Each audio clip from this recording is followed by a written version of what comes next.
As the humanitarian crisis in the Ukraine widens, our hearts continue to go out to the country and its courageous citizenry. Here at the University of South Florida, I want to express our deep support for our Ukrainian students, faculty, and staff. In situations such as this, our team at USF World reaches out directly to students with ties to the region to make sure that they are aware of resources and to keep an open line of communication for any challenges they may be having.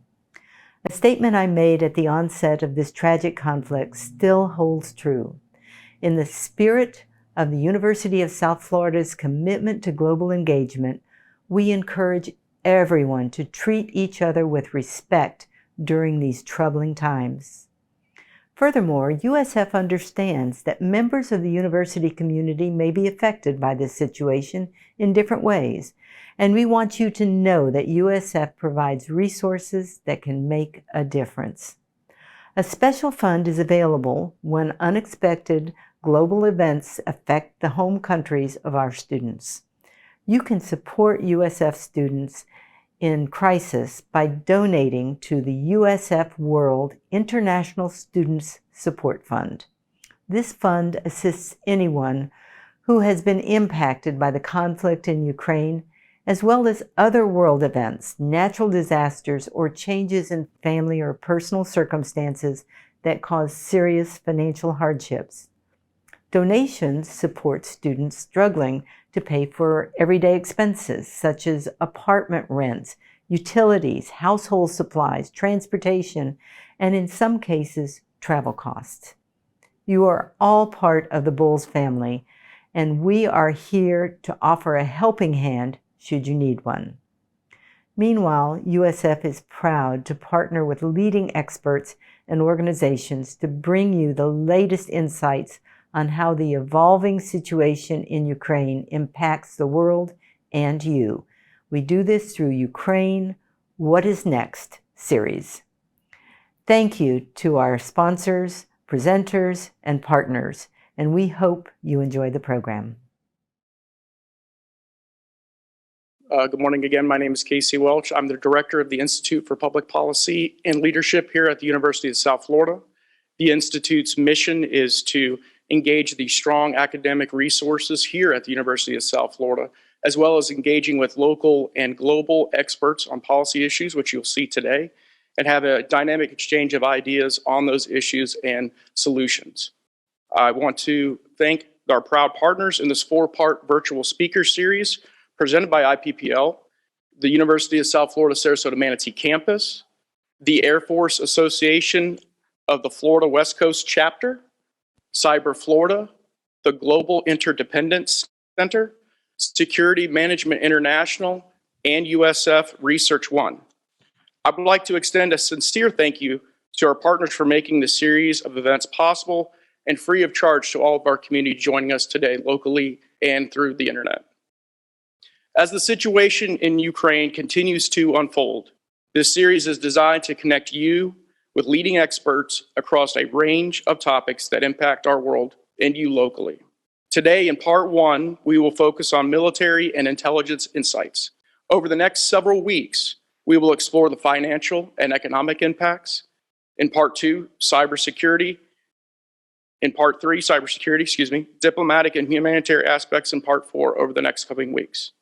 It is now my pleasure to introduce to you the Regional Chancellor of the University of South Florida Sarasota Manatee, Dr. Karen Holbrook.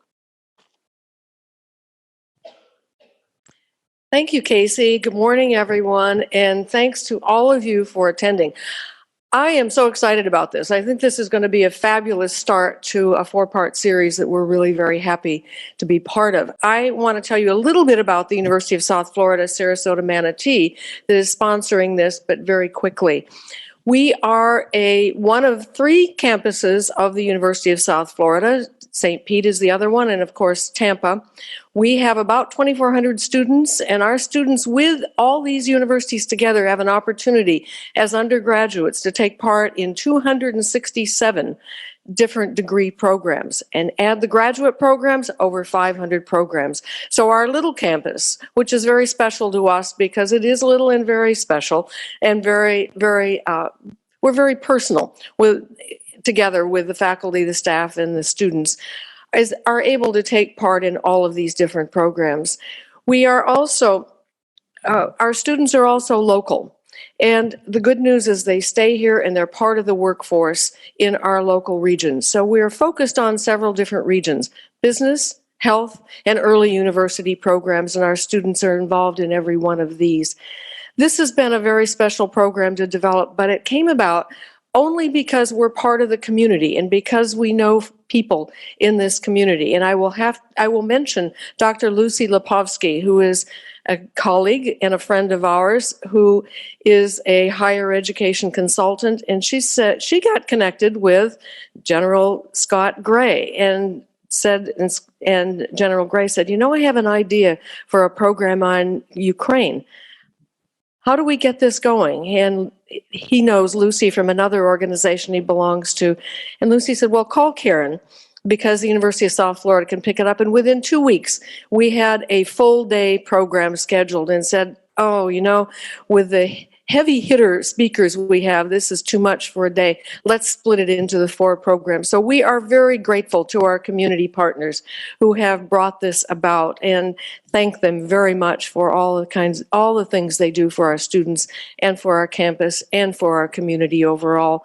So with that, I'm going to introduce General Scott Gray, who is the president now of the, let me get this right, Air Force Association Florida West Coast chapter. If you look at the material that is associated with this program, you will see a very distinguished bio of General Gray. So with that, let me introduce General Scott Gray. Thank you very much for getting us to this point. Thank you. Well, good morning, everybody. First, I'd like to thank Dr. Holbrook for biting on this idea I had, because I woke up one morning and said, what could I do as a president of the Florida West Coast chapter of the Air Force Association to help educate my local community? I moved here full-time 2 years ago, and I dreamed this idea up, and through Lucy, met Dr. Holbrook, and it's been absolutely amazing. But I want to thank you and your staff for making this dream of mine a reality. And I particularly want to thank Kelly and Danielle. Without those two, I don't think this could have possibly happened. The emails that they've been sending out at nights and weekends has just been phenomenal. So my personal thanks to them. I wanted to pass that on. For those of you that are out there in viewer land, I'll call it, there's over 250 folks that signed up for this in 2 weeks, like Dr. Holbrook said. That's a pretty amazing accomplishment. So once again, thank you to you and your staff. We have a slate of incredible speakers today, worldwide experts in their field, and I think you're going to be absolutely stunned at the amount of knowledge that's going to come out of this the next 3 hours here. I'm a very lucky man to have General Phil Breedlove and General Dave Deptula as friends, and I'm a very fortunate man. I'm very proud to say that I was able to serve our country, the United States Air Force, with these leaders. Their insights and the insights of other panel members today, I think, are going to lead to an absolutely phenomenal day and a great and long-lasting partnership, I hope, between the Air Force Association and the University of South Florida. As the doctor mentioned, I am the president of the Florida West Coast chapter. Our mission, is very simple. It's to promote dominant U.S. air and space forces as the foundation of a strong national defense, to honor and support our airmen, our guardians and their families, and to remember and respect our enduring heritage. To accomplish this, we try to educate, advocate, and support. And if at the end of today you have learned something, and if you would like to join our organization, it's very simple. All you have to do is go to afa.org, sign up, put your zip code in, and you can join our local chapter. I want to say thank you for everybody joining up. Thanks again to the staff of USF. And let's enjoy the day and let's learn something. Thank you very much. Thank you very much, General Gray. Now it's my distinct pleasure to introduce you Dr. Golfo Alexopoulos, who is the director of the USF Institute on Russia. Dr. Alexopoulos. Okay, it's my great honor to join you this morning. I'm going to share my screen. One moment, please. I'd like to stress three things in my historical examination of Russia's recent invasion of Ukraine. First, this is a war about history and identity. It was initiated because Vladimir Putin and the Russian nationalists believe that Ukraine is not a real country, but rather constitutes historic Russian lands that must be returned to Russia. The Russian nationalists have been obsessed with the land that is now Ukraine. Second, the war has exposed the Russian nationalists' fundamental misreading of history and their failure to understand Ukrainian history and identity, especially the history of 20th century Ukraine. Finally, because this is a war about history and identity, any hope of negotiation or a peaceful resolution is, in my view, grim. I say this because, as a historian of Soviet-era Russia and Stalinism, I have seen too many things that are familiar: mass killings of civilians, deportations and forced relocations, censorship and state control, arrest and torture, state rhetoric of enemies, traitors, and fifth columnists, and calls for Russia to strip the rights of citizenship from Russians who oppose the special operation. It's a deeply troubling time for Soviet historians because it's as if we're witnessing, once again, the atrocities of the 20th century. My goal with these brief opening remarks is to highlight a few key moments in Ukrainian history, moments that are significant for Ukrainians and for Russians, but for different reasons. These contested histories intertwine in tragic ways and have brought us to where we are today, perhaps the most dangerous moment in European history since World War II. Ukraine has a long and complex history. The territory that is today the modern state of Ukraine has experienced shifting borders and has hosted inhabitants from various cultures and empires. Some Scandinavian princes settled the area in the 8th and 9th centuries, while other Viking adventurers journeyed to Constantinople, the capital of Byzantium, to find their fortune. Mongol invasions beginning in the 13th century brought Turkic descendants of the Mongol Golden Horde to the northern rim of the Black Sea. A few centuries later, the land that is now Ukraine was situated on the margins of competing empires. The Polish-Lithuanian Commonwealth dominated much of the land of present-day Ukraine in the 17th and 18th centuries, but Ukraine would also experience incursions of Poles, Hungarians, Ottomans, Swedes, bands of Cossacks, and armies of successive Russian Tsars. For centuries, Ukraine has been at a proverbial crossroads. Much of present-day Ukraine was conquered by Catherine the Great in the 18th century, including Crimea. Catherine the Great imagined her domains along the Black Sea as constituting Novorossiya, or New Russia, a term revived by contemporary Russian nationalists to lay claim on the territory of modern Ukraine. Novorossiya is the territory that is now the focus of Russia's assault and includes the city of Mariupol. The Rus, the people who first settled the territory of Ukraine, are considered founders of Russian culture.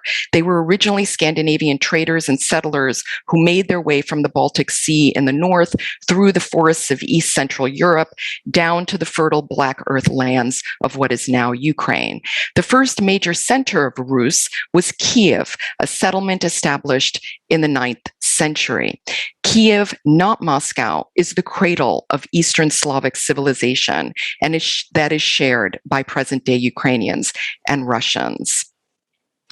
In 988, Vladimir, a prince of Kievan Rus, was baptized by a Byzantine priest in the old Greek colony of Chersonis on the Crimean coast, not far from present-day Sevastopol. His conversion marked the advent of Orthodox Christianity among the Rus and represents a moment of great national symbolism for many Russians. In December 2014, when Putin gave his speech justifying Russia's annexation of Crimea earlier that year, he said, quote, "It was Crimea in the ancient city of Chersonesus, or Korsun, the ancient Russian chroniclers call it, that Grand Prince Vladimir was baptized before bringing Christianity to Rus. Crimea, the ancient city of Korsun, or Chersonosis, I should know this since I'm Greek, and Sevastopol have invaluable civilizational and even sacral importance for Russia, like the Temple Mount in Jerusalem for the followers of Islam and Judaism. Imagine that. These are really strong words, and they convey the centrality of Ukrainian lands and history to Russian national identity, according to Putin and many of the Russian nationalists.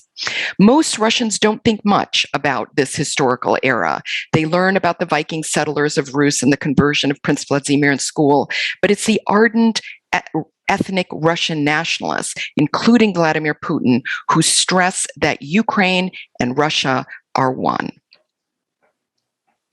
2 years following the annexation of Crimea, Russian President Vladimir Putin erected a monument to Saint Vladimir right across from the Kremlin in one of the most visible spots in the Russian capital. Here's another picture of it. The monument is not just a celebration of Putin, who was named for the Saint Vladimir, but it's a claim to culture and territory. Putin erected a monument to the ruler of a city that is the capital of a neighboring country. To Russian nationalists, Ukraine is central to the definition of Russia. Russians cannot imagine Kiev not being part of Russia, because Kiev in Rus is an integral part of Russian history. The concept of the Russian world, the Ruski Mir, that is so sacred to the Russian nationalists, is anchored in this idea of Holy Rus, where Russian church history and Russian civilization coincide.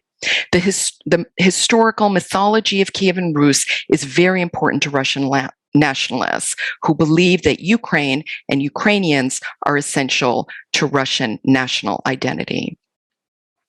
What about Ukrainian identity? The development of a separate Ukrainian identity, literature, and language emerged in the 17th century. And in the mid-19th century, Ukrainian nationalism really took hold, rooted in the traditions and dialect of the region's peasants and the aspiration for self-governance on the part of Ukrainian intellectuals. The Russian czars, fearing nationalism within the empire, treated the Ukrainian language as a matter of security. In 1863, the Russian Minister of Interior issued a decree limiting the use of Ukrainian language because it was viewed as a matter of internal state security. The rise of national sentiment threatened the existence of empires across Europe, the Russian Empire, the Ottoman Empire, and the Austro-Hungarian Empire. These empires collapsed during World War I, a period of traumas and upheavals that coincided with the 1917 Russian Revolution, a brief period of independence for Ukraine in 1918. Ukrainian independence movements express themselves in cities like Lviv, Kiev, Kharkiv, all that are today on the front lines of the current conflict. But these nationalist movements were eventually crushed by Polish forces in the West and Bolshevik forces in the East. The country was one of the key battlegrounds in the Russian Civil War of 1918 to 1922, and after years of bloodshed, the Bolshevik Party emerged victorious and officially declared the Ukrainian Soviet Socialist Republic in 1922, exactly 100 years ago. Ukraine became one of the constituent republics of the Soviet Union. Thus, we see that although Ukrainians made several attempts in the 20th century to form an independent Ukrainian state, they weren't successful until the collapse of the Soviet Union in 1991. When Ukraine was part of the Soviet Union, it experienced its most consequential and formative years under Joseph Stalin. If the Russian nationalists had laid claim to the medieval period of Prince Vladimir as the birth of the Russian state, they seriously overlook the enormous significance of the Stalin era in the formation of modern Ukrainian national consciousness.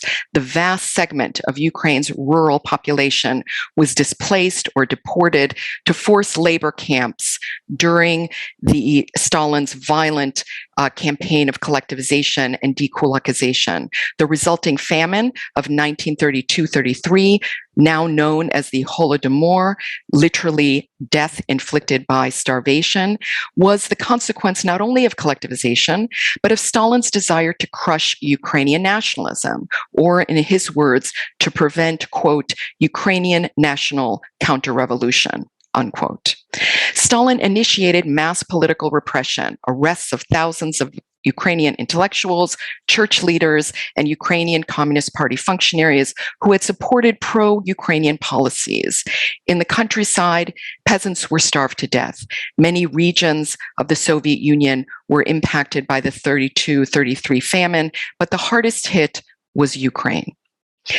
Most of those who died were rural farmers and villagers who made up roughly 80% of Ukraine's population in the 1930s.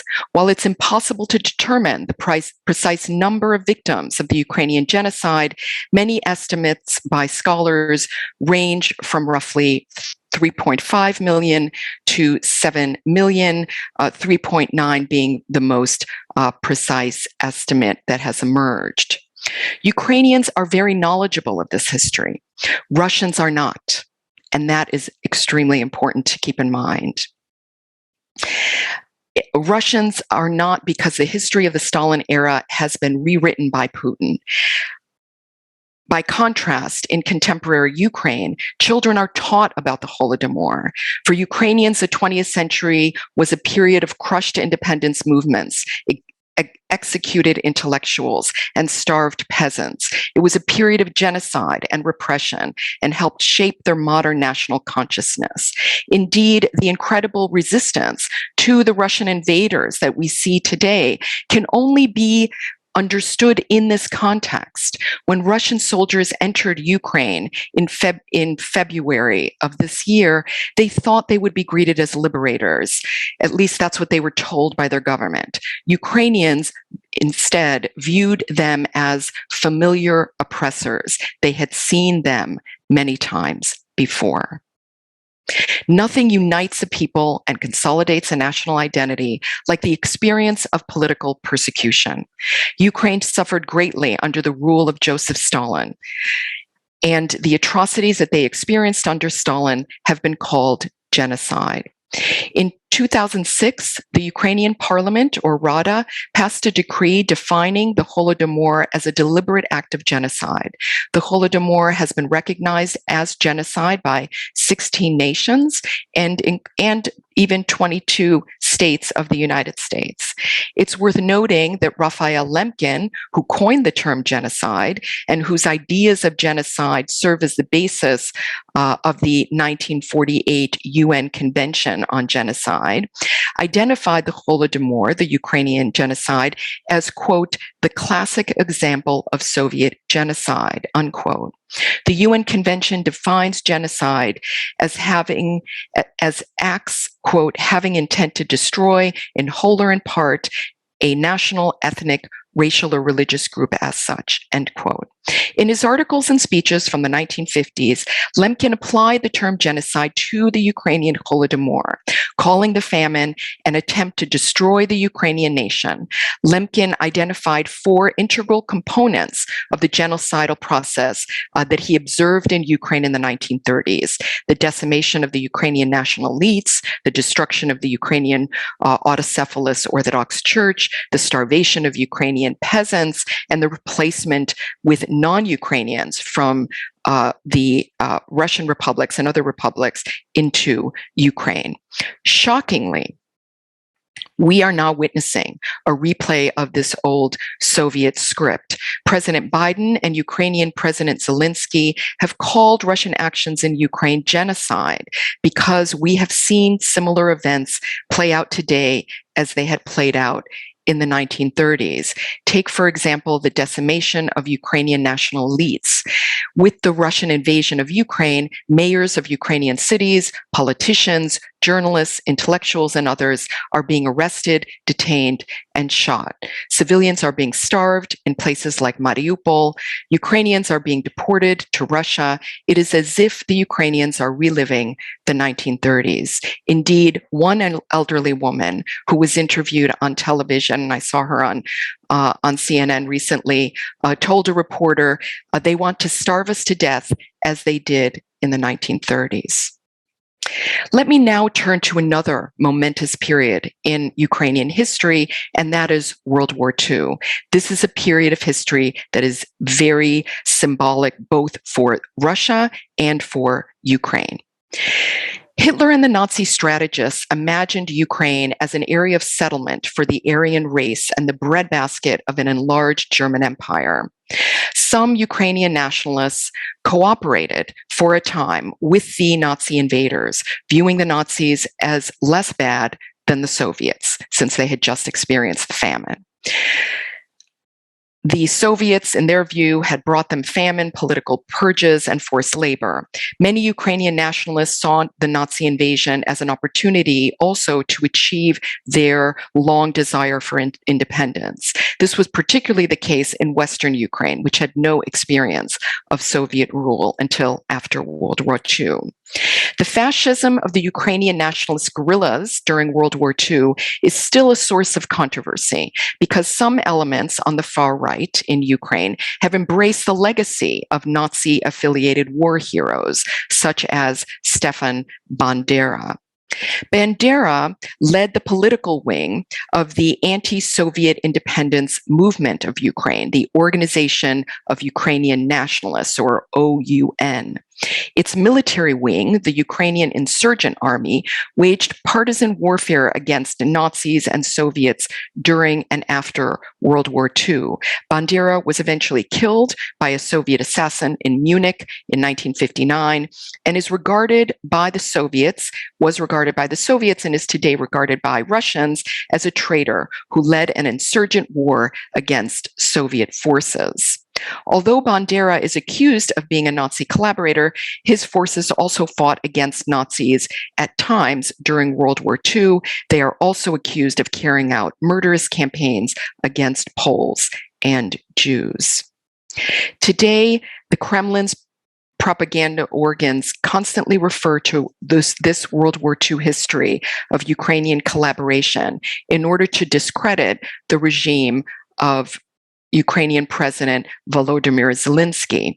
Russian state media refers to the pro-Western government in Kiev, Zelensky's government, as a bunch of fascists, a bunch of Banderites.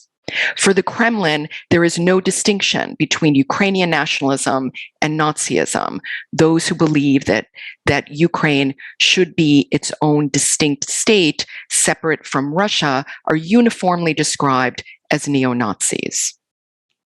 Putin's justification for the invasion of February 24th was to demilitarize and denazify Ukraine, meaning to destroy Ukrainian nationalism.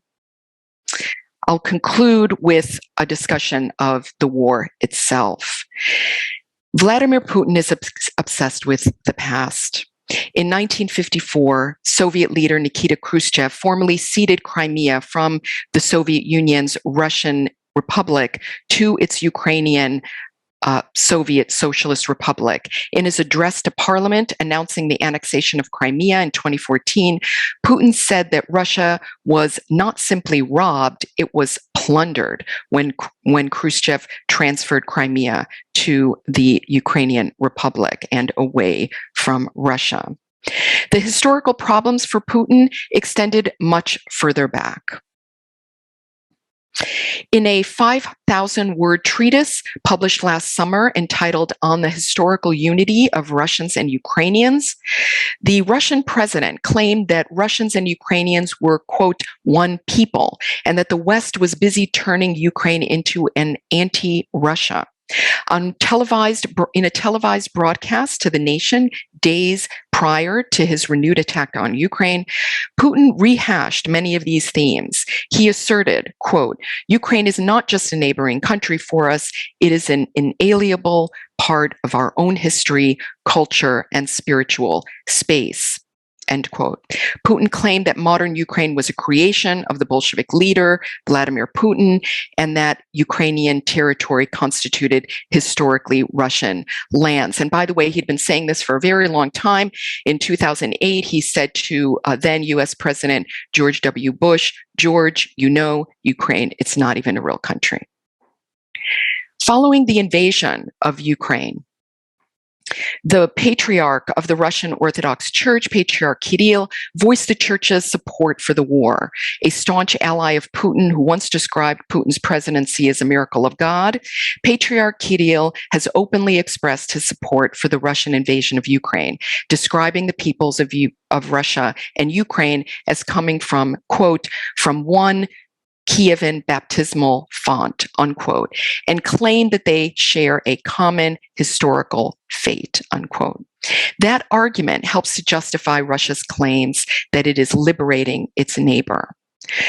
Russian state TV repeats these messages night after night. Everything Russians and Ukrainians have in common proves that they are one people, while all attempts by Ukrainians to assert their own unique historical identity are, in the eyes of the Russian nationalists of today, evidence of Western interference or outright fascism in Ukraine. Here is the terrible irony, the surprise of history. Despite the famine, Stalin never questioned the right of the Ukrainian nation to exist. In the 20th century, as a Soviet republic within the USSR, Ukraine experienced many atrocities. But the Ukrainian nation's right to exist was never questioned by Soviet leaders.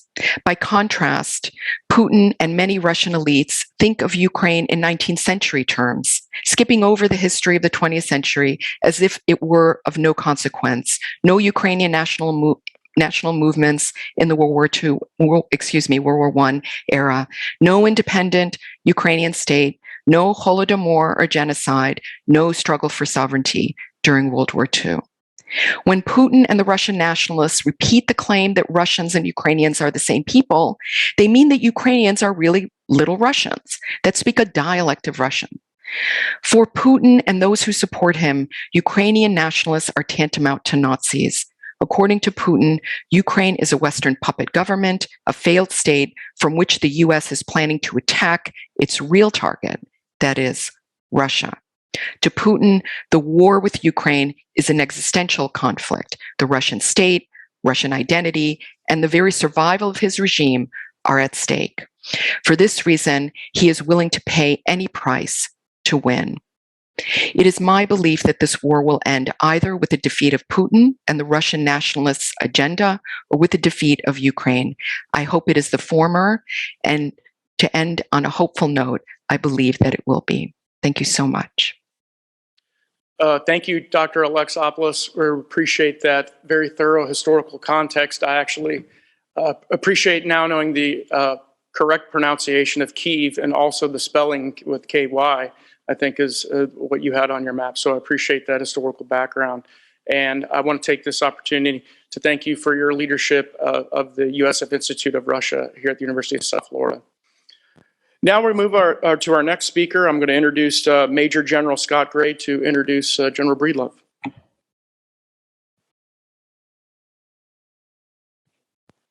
Well, thank you, Casey. I appreciate that. Before I introduce General Breedlove, I want to just explain what SACEUR really is, okay? SACEUR is the Supreme Allied Commander of Europe, and General Breedlove held this position. The Supreme Allied Commander of Europe is one of NATO's two strategic commanders and is the head of the Allied Command Operations. He is responsible to NATO's highest military authority, the Military Committee, and he is responsible for the conduct of all NATO military operations.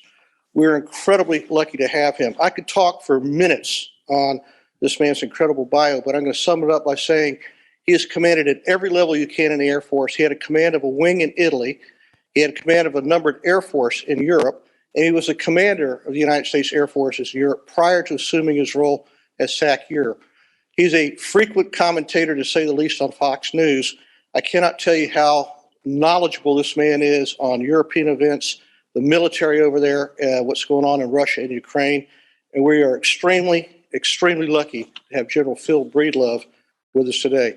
With that, I'd like to turn it over to General Breedlove at this time. Well, first of all, Scott, thank you for the kind words. I'll send you the check a little later.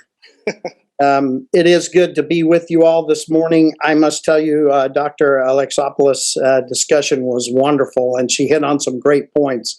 And in fact, if we all come away understanding how to say Kyiv and understanding that that is the way our Ukrainian brothers and sisters say it, we will have learned something really important today. So I want to just, as we say in the military, roll a couple of grenades out on the table, and then I want to get straight away to questions and answers, because that's the best part of what we might do today. So I'm going to make a few very high-level remarks, and then we'll move on. The first thing I think that is important, we're all focused now on the atrocities and the battle and the buildup of forces and how it's gone so far, but I think it's important that we look backward and understand that this is a conflict completely contrived by Mr. Putin for a purpose. And that purpose is to change the face of Europe. As we look at the two documents that Mr. Putin gave us about 12 days before the war, and he said, basically, sign these or there will be other measures. We now understand what other measures meant. But if we look at those two documents, it gives us a view of what the future Mr. Putin sees is important. And so to start that conversation, while we grieve for Ukraine, while we worry about what's happening in Ukraine and the fight in Ukraine, this is really bigger than Ukraine. The two documents he gave us to sign will essentially, if we approve them, would redefine the entire security architecture of Europe. And not to go back and sum them all up, I commend you to read them because they're quite demonstrative. In the end, they would completely redefine the security architecture of Eastern Europe. And Eastern Europe would look a whole lot more like it did during the Warsaw Pact Soviet Union days, with Russia having a large sphere of influence and being completely in control of their near abroad. And I like to use three little phrases to sort of describe the way Russia would see Europe. It would be less NATO and a lot less NATO in their border states. There would be no U.S. in their border states, and all of NATO's weaponry would be out of their border states. And why would he want that? In order for him then to reassert sort of military pressure, reassert control of the political through puppets and puppet-like organizations, and then he would have reestablished essentially the Soviet Union. Remember that Mr. Putin, in not too distant history, described the fall of the Soviet Union as the greatest calamity of our lifetimes. And now he is at purpose to recreate that security architecture in Europe. A few things are very clear about the beginning of this war and the way it's been conducted. First of all, the United States and the West completely misread Russia's intentions.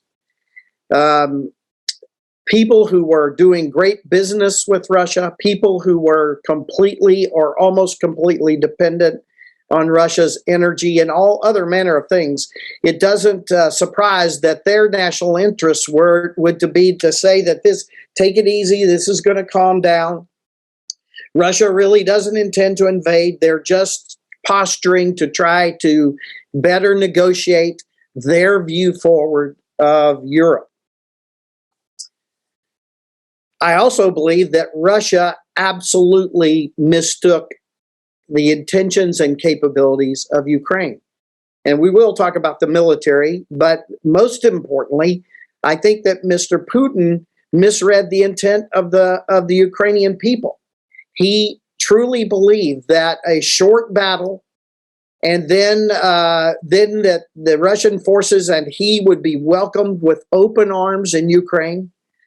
similar to what he thinks happened in Crimea, and I don't maybe say for questions the difference between what actually happened and what did happen in Crimea. But Mr. Putin expected and was told by his advisors this would be short and quick, and we will be on to success. Just for a small factoid, a large portion of the Russian forces, rather than packing certain combat kit in their bags and their backpacks, they had their dress uniforms. They were prepared for the immediate parade in Kyiv as they expected Ukraine to fall quickly and then embrace them. And then the third thing I think about perceptions that we got really wrong is, if you remember the buildup to the war, especially in America and the Western press, every day it was 60,000 troops on the border.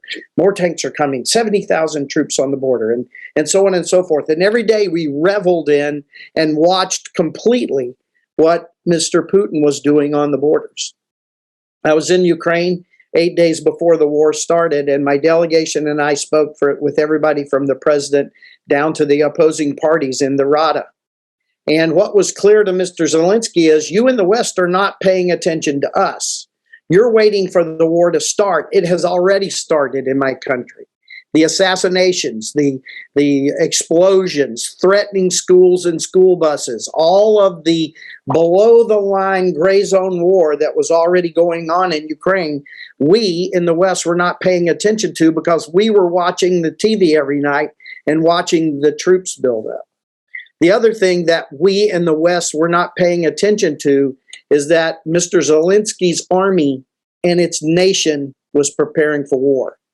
Mr. Zelensky was doing a great job, I think, of trying to manage panic and economy in his country. And he was trying to do things quietly so that people would not panic and the economy would not collapse. And what we didn't see is that this Ukrainian military that had been fighting Russia for 8 years on the border of the Donbass, that army had done such a good job of preparing for what Russia was going to bring them, building a defense in depth based on their strengths, not the strengths of Russia. And we were completely unaware to that. So, to get into questions and to be a bit provocative, because there are those that disagree with me. But in the period after the fall of the wall, we in the West were trying to embrace Mr. Putin and Russia. We were trying to make a partner out of Putin and Russia. I called it, in a funny way, we were hugging the bear. And we thought that Mr. Putin's Russia was trying to become a part of the West. In 2008, when Mr. Putin invaded Georgia and occupied 20% of Georgia, still in South Ossetia and Abkhazia, forces still there, I would posit to you today that the reaction of the West and the reaction of the United States was inadequate to task. We did not meet what we needed to meet to preclude further bad behavior. In the winter of 2013, but primarily the spring of 2014, when Mr. Putin invaded Ukraine for the first 2 times by invading Crimea and occupying it, and then invading the Donbass and handing off the Lugansk and Donetsk oblasts to the partisans, in other words, the proxy forces of Russia there, and then enabling them for the next 8 years. We in the West, our response again was inadequate to task and not to meet the purpose of not having this kind of bad behavior again.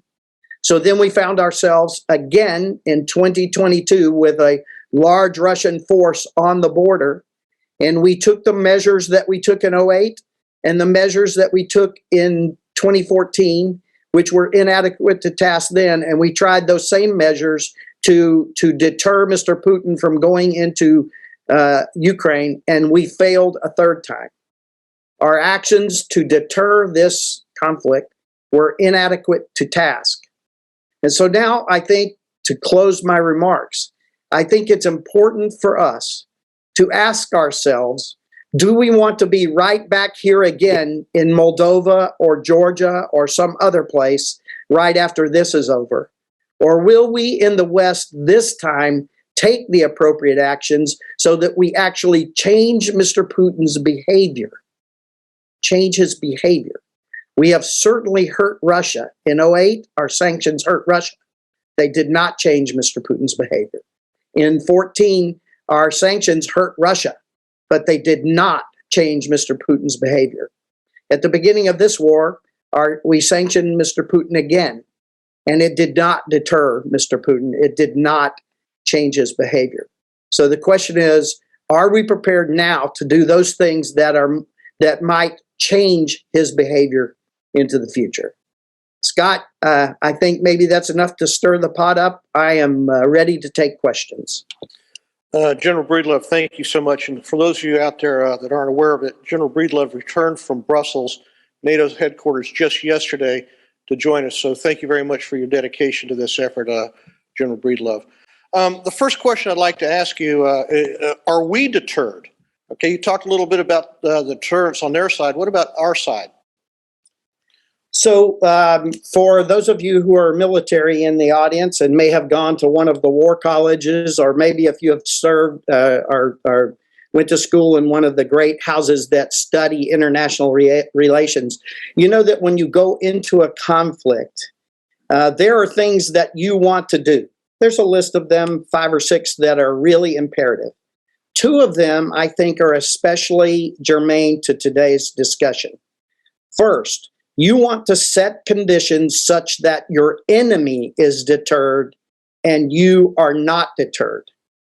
And 2, you want to seize and hold the initiative so that the enemy is reacting to you and you are not reacting to the enemy. I would offer to you, and I meet regularly with our senior-most leadership in Washington, I would offer to you that in this conflict, we are almost completely deterred. We started off almost every conversation we had with the world. In the first sentence or 2, our senior-most leaders were telling the world what we would not do, actions that we had taken off of the table.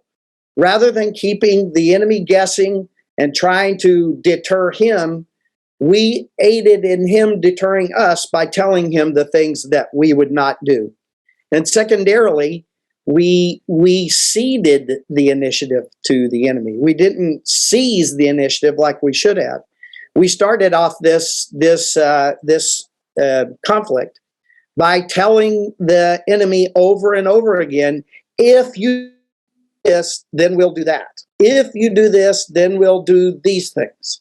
That is classic. We gave the initiative to the enemy, and we are now still reacting to what the enemy is doing rather than taking actions to drive the enemy and have the enemy react to us. So this all sounds very severe, and I'm not trying to be ugly. I know why our government has done what it's done, and it is consistent with the leadership's past actions on these matters, and this is the duly elected leader of our nation, and so we have to try to find success in the way that we're doing things. But the fact of the matter is, for a military planner, for a combatant in a military operation, it is incredibly important that you deter your enemy and you do not allow yourself to be deterred.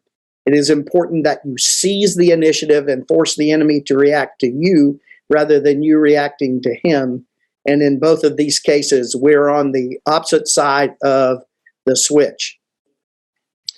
I believe an ancient Chinese man called Sun Tzu probably felt the exact same way. So thank you very much for that explanation. We have a question here. Why are we so afraid to openly give arms to the Ukraine? So let's first capture the goodness. We are doing a lot, and we tend to forget about that because there's a lot of people being critical of what our government is doing. But we are doing a lot, so we have to be intellectually honest. We have sent them a lot of javelins. We sent them stingers. Now, Now, we have to be intellectually honest there, too. We didn't send them any U.S. Stingers until almost 2 weeks into the conflict, but we finally got Stingers there. And so we have sent them a lot of medical supplies, ammunition, Stingers, and Javelins.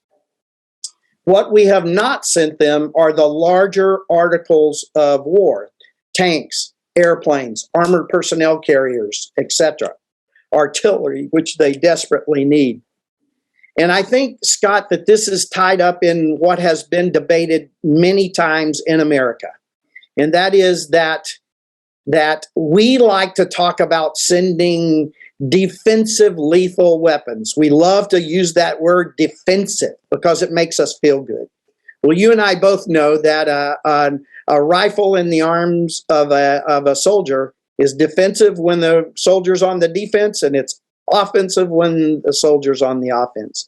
And so I think that this distinction, which makes us feel good politically, has really no meaning on the battlefield. And I think that what we need to get past is our worry about giving them these weapons that we feel are offensive in order to defend their country. We need to remember that Russia is invading Ukraine, not vice versa.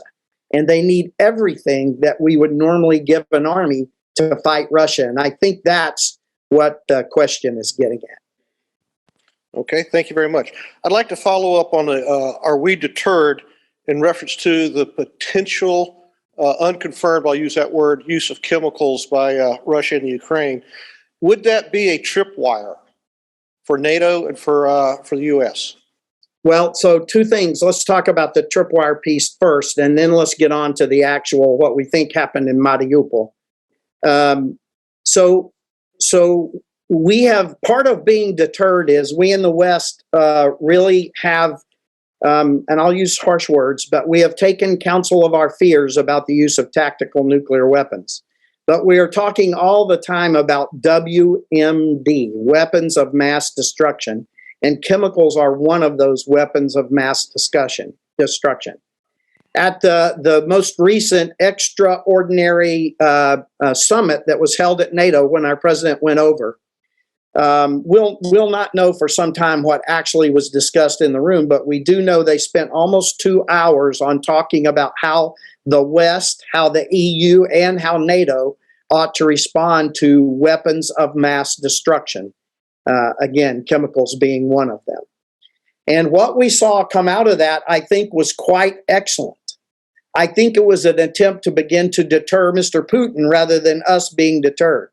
Western leaders, including some of the leaders of big Western nations, the Secretary General of NATO, the President of the United States, all came out with some very serious words, and they were sort of in two lines. One line said that use of these kinds of weapons would change the complexion of the conflict, meaning that maybe it would not be more of the same from the West. And then, again, one of our European leaders, the United States, and the Secretary General, and then in the U.S. Congress, a phrase was used that said, if we see the use of chemical, biological, or nuclear weapons, then we will see a more forcible response. And so that, with those very same words coming out of everyone, it tells me that the leadership of the West was trying to begin to deter Mr. Putin, to regain the initiative and have him react to us rather than us reacting to him. And rather than setting a red line, which unfortunately we in America are very famous for backing away from red lines, if we, rather than set a red line, we set an expectation in Mr. Putin that chemical weapons would change, and biological weapons and nuclear weapons would induce a different response from the West. Now, as to what happened in Mariupol, I'm going to go out on the limb a little bit, and let me just say that I have not had strong confirmation, but the initial reporting is that Russia probably released a chemical agent from a drone, small quantities, to do two things: to test its effectiveness and to test the response of the West. I think Mr. Putin even still heard what we all said at the summit and what our leaders have all said, and he doesn't believe it. He is not deterred. And so he's testing the waters now. And I just want to restate, Scott, there's been no confirmation yet, but there are multiple reporting sources say they believe it was a drone releasing chemicals, and it remains to be seen. Okay, thank you very much. We seem to have hit a common theme here, going back to deterrence, or staying on deterrence still. How can the West think we can defeat Russia's efforts with sanctions, especially when there's so much reliance on Russian energy? Yeah, so this is an interesting conversation. As you remember, pretty straightforward in my opening remarks. When we deal with Russia across the last decade and a half, we are almost completely limited to sanctions in our reply. And may I just say that sanctions has hurt Russia. Sanctions have hurt the Russian people. Sanctions have hurt the Russian economy.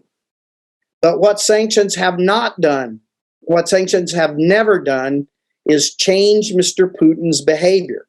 And in my mind, that is the measure of merit. I'm not about hurting Russian people. In fact, I would rather not. I don't think the Russian people are our enemy.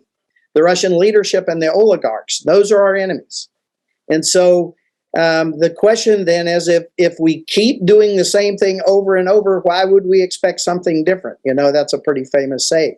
And so we've only used sanctions in the past.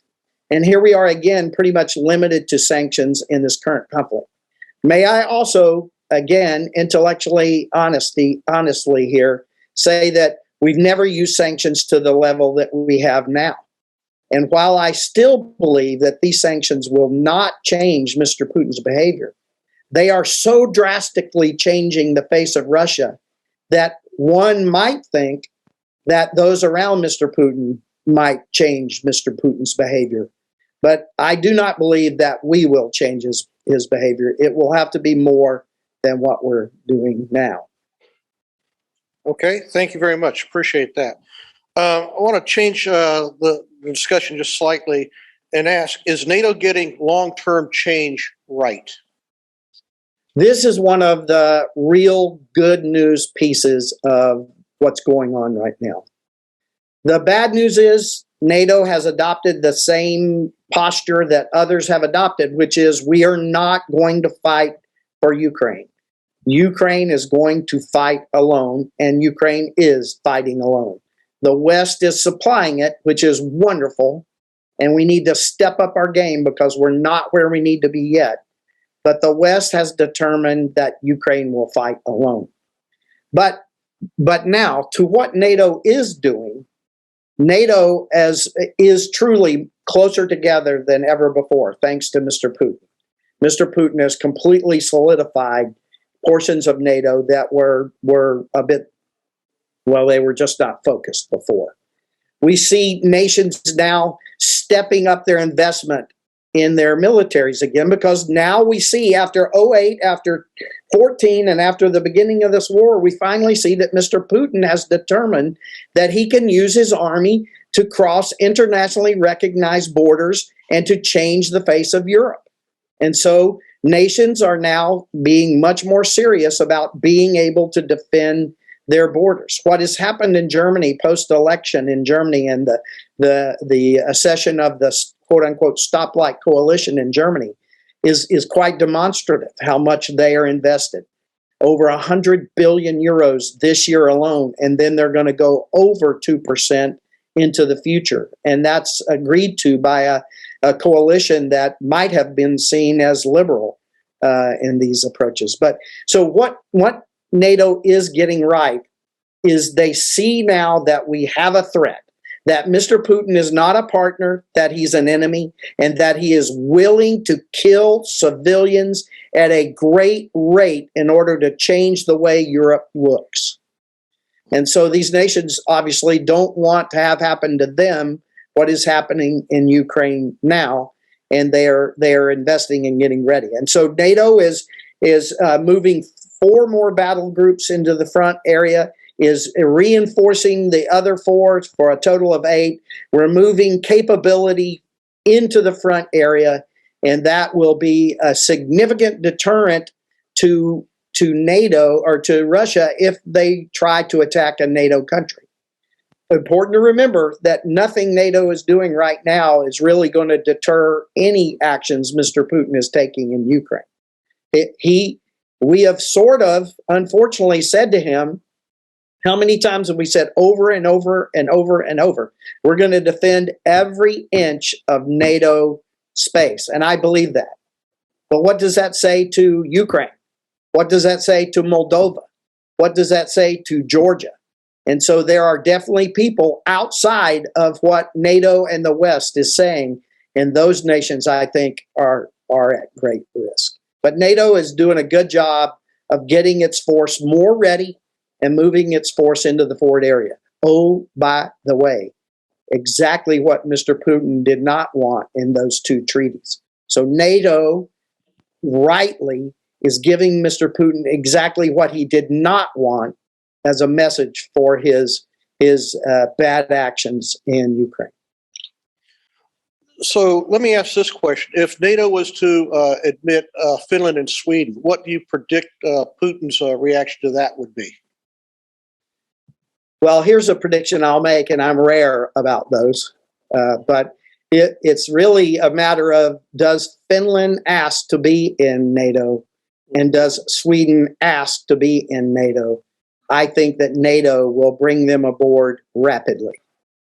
Frankly, and I'm not being cruel to any of our nations because some of them have limited budgets and they have been trying, but Finland specifically and Sweden also, they are more interoperable with NATO than some of our own allies who are still trying to get out from under old Soviet equipment and etc. And so Finland especially exercises at an extremely high level with NATO. The interoperability, the understanding of our tactics, techniques, and procedure, these 2 great nations are very, very, let me say it one more time, very close to NATO. And I do believe that if they ask to come in, it will be a very short process for them to be a part of NATO. And you've heard what Mr. Putin and his spokesman have been saying. Lavrov and others, they're trying to deter them now. They're telling them it's doom if you do that, and we will take extraordinary measures if you do that. And I think more than anything else, it is a part of why the populace inside these 2 countries have so dramatically shifted to pro-NATO membership. And I expect we'll see something in the short near future. Okay, thank you. So why is the southern part of Ukraine important to Putin, and how is it different as far as combat operations go? And would you include a quick discussion of Odessa in there also? Yeah, well, Odessa is a central part to the answer to all of these questions. So what is clear is Mr. Putin had intentions for Kyiv, and he threw his main effort, excuse me, he threw his main effort against Kyiv in the north, and that did not go well for him. Because they planned for the wrong war and started executing the wrong war, they took a whipping in the north, and they have now sort of publicly begun a campaign of information to try to paint some sort of a victory in Ukraine, and they have now given up their intentions for Kyiv. But the forces that were around Kyiv have moved north into Belarus, east into Russia, and are now introducing themselves in the battlefield for the Donbass and for the South. Why is the South so important? Remember that Ukraine used to be an industrial power. Almost every space flight we flew for the last 2.5 decades flew on a Ukrainian motor. And almost all of the Russian Air Force, their best airplane motors were built in Ukraine. Remember also that Ukraine is the bread basket. Why am I having such trouble this morning? Ukraine is the bread basket for much of Southern Europe and a lot of North Africa. And so all of that used to go out essentially through 3 major ports, Mariupol, in the Northeast, which you've seen be the battle for so long now. The Sevastopol, which was lost to Russia in Russia's invasion of 2014. And then the last port is Odessa. And since Mariupol has been under pressure for so long, Ukraine has shifted its exports towards Odessa. And Odessa is the last and final large port. If Odessa falls, Ukraine will be completely cut off from the sea. I cannot confirm nor deny this number, but I'm told that represents just over 20% of Ukraine's GDP. And now if they have to totally reroute all of their ability to export through trains into Europe rather than to the ports in the south, which is where all the roads, railroads, and all the infrastructure is aimed to the south. If they have to do that, this is going to cripple Ukraine's economy for some time. And so I think Mr. Putin totally understands this. Certainly the Ukrainians understand this. The West understands this, and it's important to ask ourselves now, what are we going to do to help the Ukrainians so that Odessa doesn't fall? But if Odessa falls, it's going to be a major problem. As far as why the South versus the North, the battle went poorly in the North primarily due to the poor planning and execution of the leadership of the Russian military. But what also is in the North is more different terrain, more forested areas, smaller grown-up areas, and all of these things lent themselves to great ambush defense by this Ukrainian force that had a long time to prepare this defense in depth. What is in the south, we encounter a very different terrain. It's more wide open, less forestation, and the Ukrainians have to fight more in open area. And that lends itself to large mechanized armored forces. And that's what Russia has. So sadly, what we expect in the South, and sadly, the successes we've seen in the South, are largely due to those more environmental factors that lend themselves to the Soviet style of fighting and the Soviet force structure. So we're going to see a tough slog for our Ukrainian brothers and sisters in the South. If truly the forces in Russia have reconstituted and reformed and now have one commander rather than multiple commanders who can focus, it's going to be a tough time for the Ukrainian military here in the very short near future. So following up on that, it appeared, if you watch TV and everything else, that the Russian military was inept. Could you voice your opinion on that? You just said that the mechanized forces are going to do a lot more damage down in the South, but just talk about the ineptness and were we? Yeah. So we know what we know based on what we saw. Right. And what we thought about the Russian army was that it was better organized and that it was better led. But what we saw was an army that was sent to battle and it was ill prepared. Those decisions start at the top. If you're sending an army into a country and you expect to completely overwhelm them in a couple of days and you need your dress parade uniforms to hold a parade early in this, it tells me that their leadership was completely out of touch with the enemy that they faced. And so I think it's a little less about whether the Army and Air Force has capability in Russia. It was about how poorly they were led into this conflict. And if you expect to only fight for 3 days, you only take a certain amount of supplies, you only have provisions for a certain amount of logistics. Scott, you've done this in your life. You know that people of no experience plan operations. People with great experience plan logistics. And what we had here was a logistics failure and a logistics nightmare by the planners of the Russian forces. So I'm not sure that we can take what happened as an indicator of how good or bad the force was.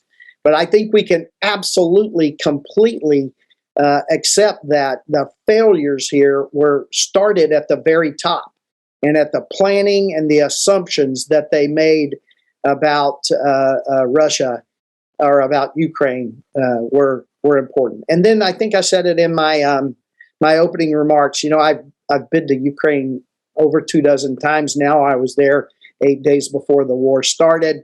And what we often forget is that this Ukrainian military did a great job of preparation. And their leaders completely understood their weaknesses, and they planned a fighting program that minimized their weaknesses and maximized their strengths. And that capability has really put it on. And may I just say that at the very top, if you want a wartime president, you want Zelensky.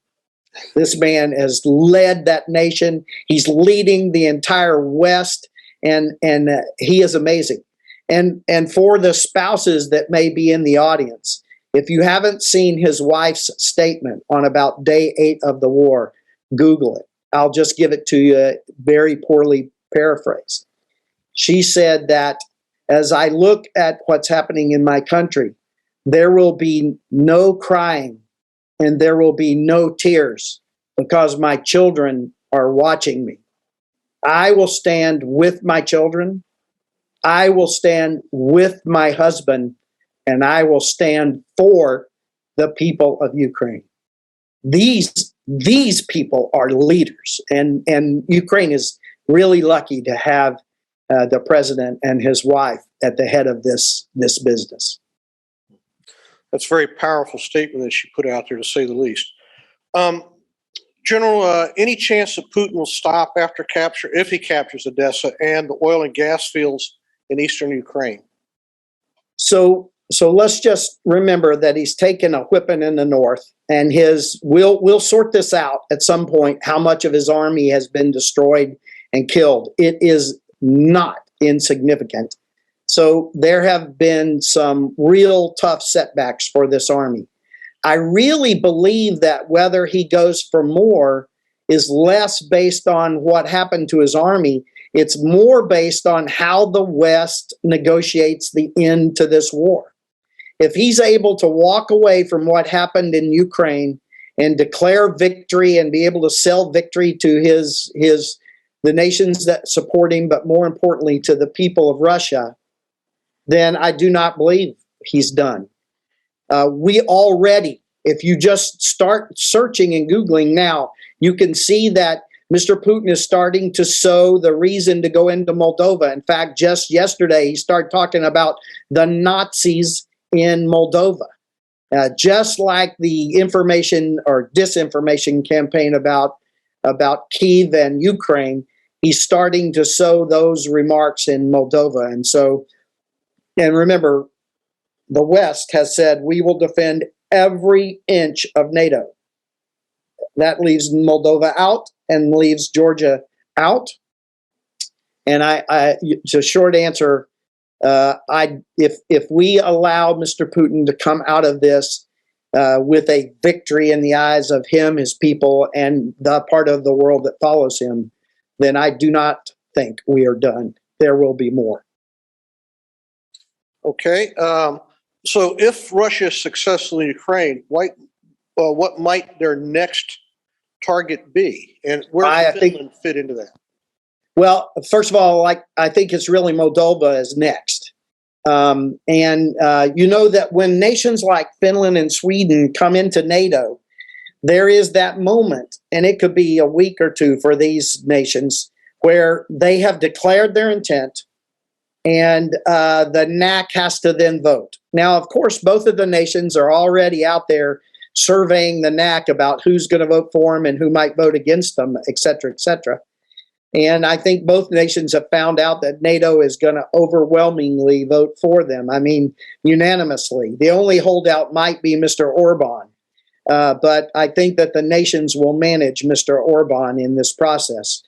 But there is that period of time after they declare that they would like to become a part of NATO before the nations vote them into NATO. And theoretically, during that time, they are not covered by Article 5.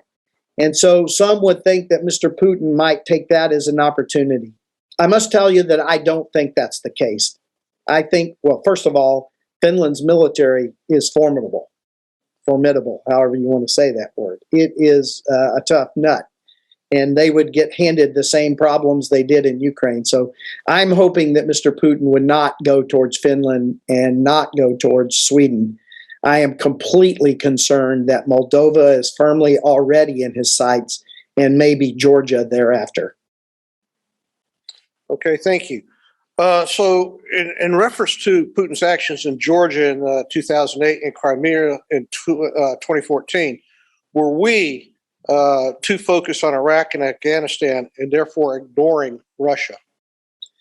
Yeah, this sort of correlates to an answer I gave earlier. I used the words, our responses were inadequate to task. We sanctioned him and did things to him after 2008.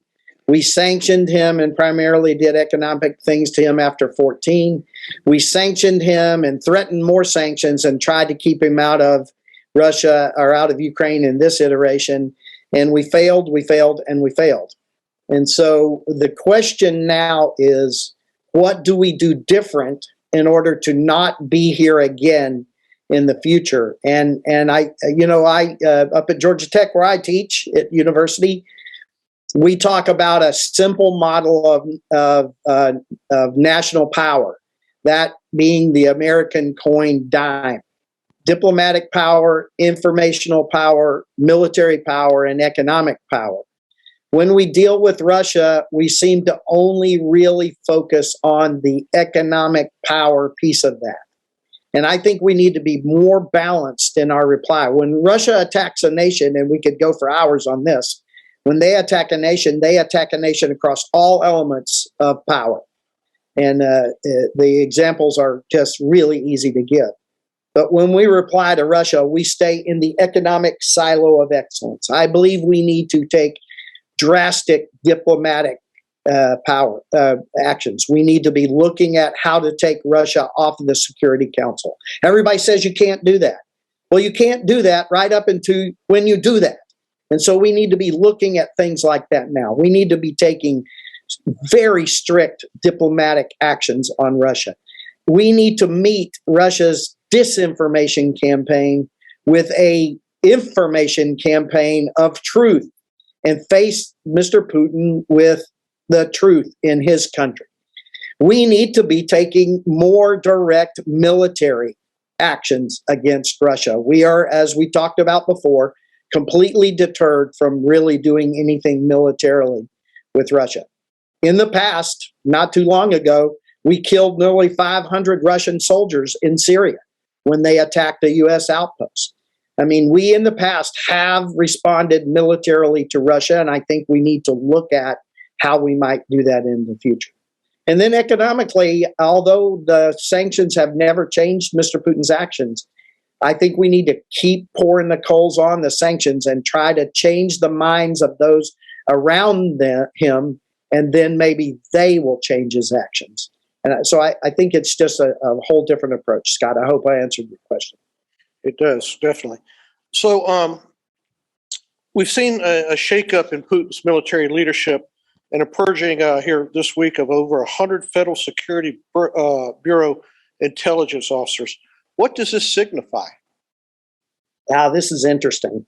May I disqualify myself right up front by saying I have seen no good authoritative work on this, but there are two lines of thought out there.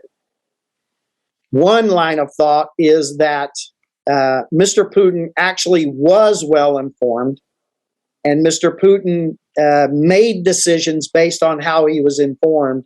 And now that it has failed, he needs to insulate himself from those poor decisions. And so he's now building a disinformation campaign upon which he says, this is all everybody else's fault. It wasn't my fault. And now I'm going to hammer them and remove them so that I don't get bad advice in the future. I actually believe that is the case. He knew what was going on. He made bad decisions, and now he needs his golden parachute, his scapegoat, to come out. On the flip side, there are those that really believe that because he has insulated himself so badly, because he's afraid of COVID, and because Other rumors, he may have a sickness himself that he is fighting through, and he has an compromised problem, that he was actually misinformed. And that may very well work out. History may tell us that's the case, but I believe it's one of the two. My feeling is I think was overconfident. He made bad assumptions, and now he needs scapegoats. Okay, thank you very much. Thinking back to the Iraqi war, we saw the highway to Baghdad that was just sitting targets, a convoy for our A-10s and F-16s and everything else. For days, the world saw the Russian 17-mile convoy sitting there, and the Ukrainians did not go after it, to say the least. Do you think their actions might be different, and were there lessons learned up north that they could apply on convoys down south? So Scott, let me not pick a fight with the author of the question, but truly, Mr. Zelensky's army did go after that convoy in the north, and they tore them up in a lot of places, 3 or 4 tanks at a time. But what they didn't give Mr. Putin was what he wanted, was a big culminating battle between armored forces. And Ukraine refused to give him that. And they fought very much the same kind of campaign that we fought in America during our Revolutionary War, a skirmishing, attacking, ambushing kind of fight. But no, you are correct in that they didn't attack it the way we did attack the Iraqi army, and that is with air power, and just tore that column up. And believe me, if that stalled column in northern Kyiv had come under the dedicated attack of a competent air power, it would have been murdered. Just like the one you see moving in, the 20-kilometer long convoy that's moving in through the Donbass now, headed towards the fight in the south. If we had air power, or if we gave the Ukrainians air superiority so that their air power could attack, that column would never stand in war. It would get chewed up just like the highway to death out of Kuwait. So one of the real interesting conversations in this whole fight is how poorly the Russian Air Force has accomplished its task. You know, this mission we call SEAD, Suppression of Enemy Air Defenses. Ukraine still has some of its air defenses up over 40 days into the fight. That would never happen with us. So we're having to look at the Russian Air Force and see if what we had sort of misread about that Air Force. Yeah. Could you comment on the humanitarian impact and any future involvement with that response to the humanitarian disaster we've got going on over there? Well, the key point is what you just said.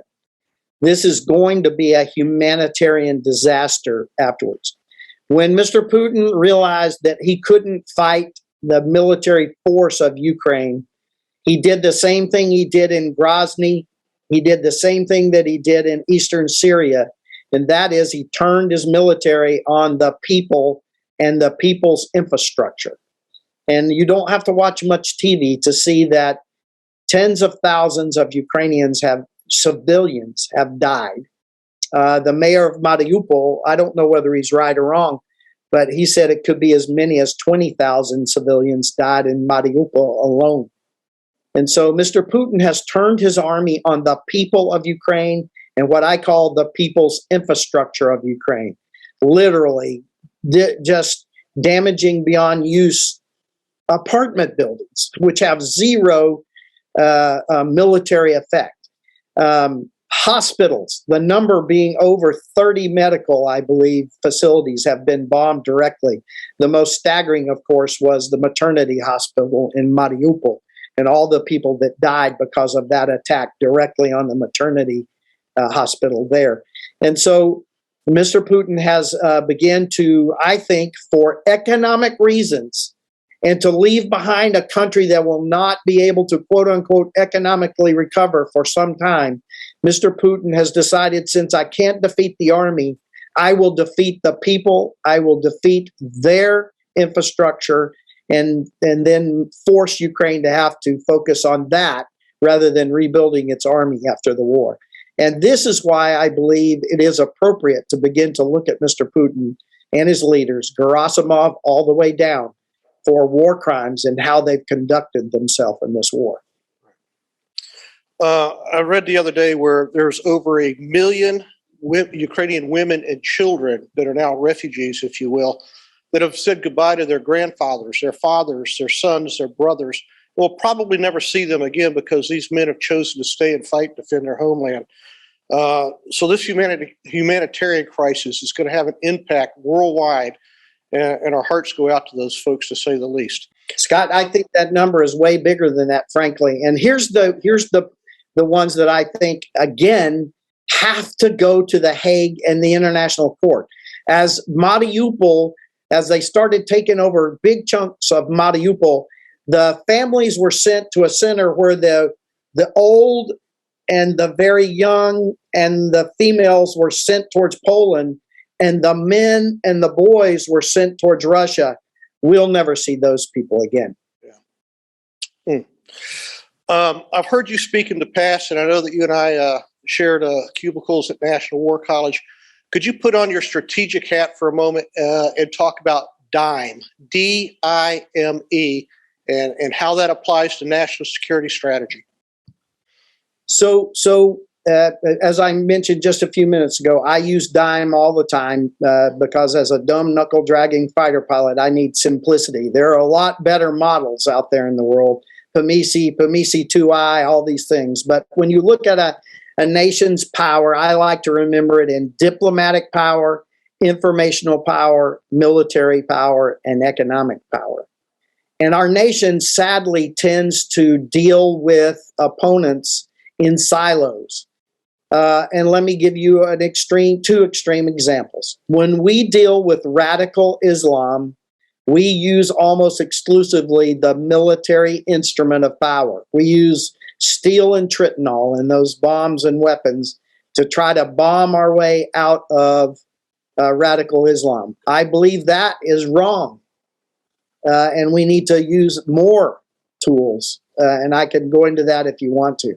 When we fight Russia, we are so deterred by their nuclear threats that we don't use D, I, or M. We almost always, with Russia, used completely sanctions as a tool against Russia. And so I would just offer that in any conflict with any enemy, we need to be more broad in our approach, not only to rely on the military with Russia, not only to rely on the military with radical Islam and economic with Russia. We need to have a broad set of tools that we bring to bear in each of these cases. Okay, thank you. Okay, this will be our last question, and it's sort of a two-parter. Economically, we have put huge sanctions, unprecedented sanctions on Russia. Is this going to lead Russia to being a hermit state like North Korea? And what's the long-term impact on America's way of life? Well, let me just restate the question a tiny bit. Russia's doing this to themselves. Right. When we sit back and say we're going to put them in a hermit kingdom business, we need to remember that it is their decisions and their actions that are causing these problems. And we need to keep focused on the fact that this was a contrived, for-purpose battle that Mr. Putin chose to do, and this firmly relies on them. It's not on us. It's not on the West, and it's not on the United States. This whole mess is firmly on Mr. Putin and the cronies around him, and they need to reap the benefit of their poor decisions in the future.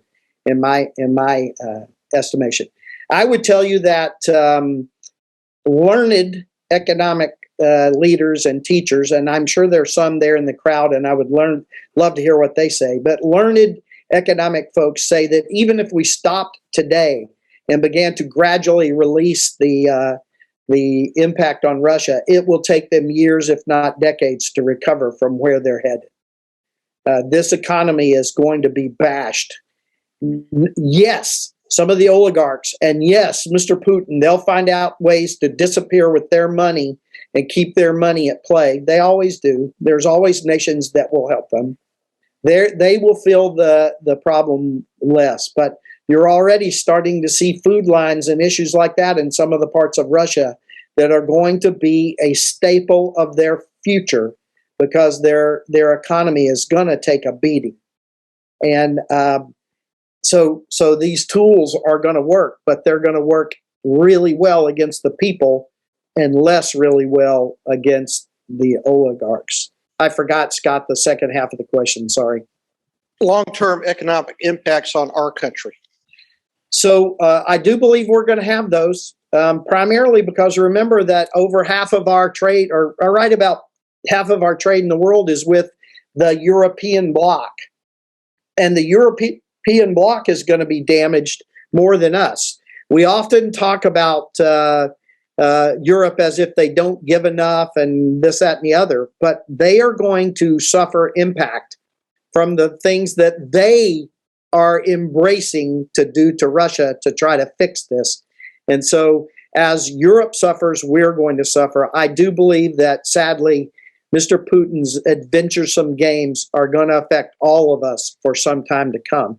And we didn't have time to talk about it, and I know we need to quit, but you know, what China saw, what Iran saw, and what North Korea saw in how easily the West is deterred by nuclear threats, that's something else we're going to have to deal with into the future. Well, General Breedlove, thank you so much for your time today. On behalf of the Florida West Coast chapter of the Air Force Association, the Air Force Association in general, and the University of South Florida, thank you again for sharing your wisdom and bringing home just how horrendous this crisis really is and what a long-term impact it can have. So thank you very much, General Breedlove. Thanks for having me. We'll be back in 15 minutes, basically 10:45, to convene with the panel discussion. Thank you much.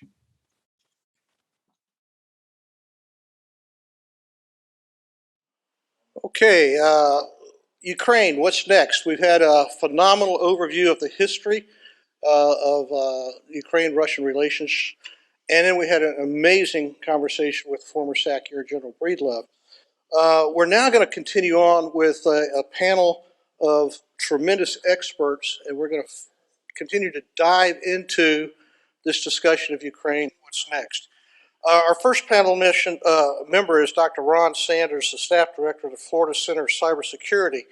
He's a decorated public service with over 45 years of experience leading, studying, and advising organizations and leaders at all levels of government in the U.S. and abroad.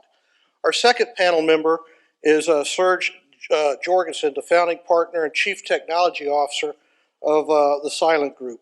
Silent routinely responds to nation-state and organized crime attacks against critical infrastructure, defense industrial base, manufacturing, and healthcare environments. And we have Luke Bensi, who is a managing director for Security Management International. In this capacity, Mr. Bensi has been a consultant to the U.S. Department of State, the United States Department of Defense, Fortune 500 companies, as well as foreign governments. And then finally, we've got Lieutenant General David Deptula, who is retired Air Force General, over 400 combat combat hours flying. He was the first ever Deputy Chief of Staff for Intelligence, Surveillance, and Reconnaissance in the United States Air Force at the Pentagon. Currently serves as the Mitchell Institute leader, and the Mitchell Institute is the Air Force and Space Force Association's think tank, if you will, focusing on the nation's future and trying to talk with Congress about our national security. We educate and the essential roles of aerospace power. This is a very dynamic group we've got, and we've got opportunities for the audience to dial in, call in, type in questions for these experts, okay? So let's get started. To the panel, and it's for each and every one of you to discuss, if you would. Could you give us a brief overview of how you and your companies are responding to the crisis in Ukraine? Being sensitive to confidential information, needless to say, What can you tell us about the shift in your organization's work because of the crisis in Ukraine? And I'd like to start with Dr. Sanford first. Thanks, General. I hope you all can hear me. I'll take a lesson from General Breedlove and let me tweak your question just a bit. So I'm the staff director for something called the Florida Center for Cybersecurity. That's my latest manifestation. I spent a couple of decades in the Pentagon and in the intelligence community. And General Deptula, it's good to see you again. Look, the Florida Center for Cybersecurity is all about its title, it's cybersecurity. And I'll broaden it to include cyberspace because that's what I want to really respond to. I'm going to let Luke and Serge talk a little bit more about intelligence collection and what they and their companies and in their backgrounds they've done and what they know about when it comes to collection. I'm going to spend a little time talking about three things, and I'll get to your point in a bit of a roundabout way. Point number one, I learned at the knee of Dick Cheney and Colin Powell back in the first Gulf War, and again in the second Gulf War more than a decade later, that you don't go to war, at least the United States doesn't go to war without the popular support of its people. And unless you've got that, you're in for trouble.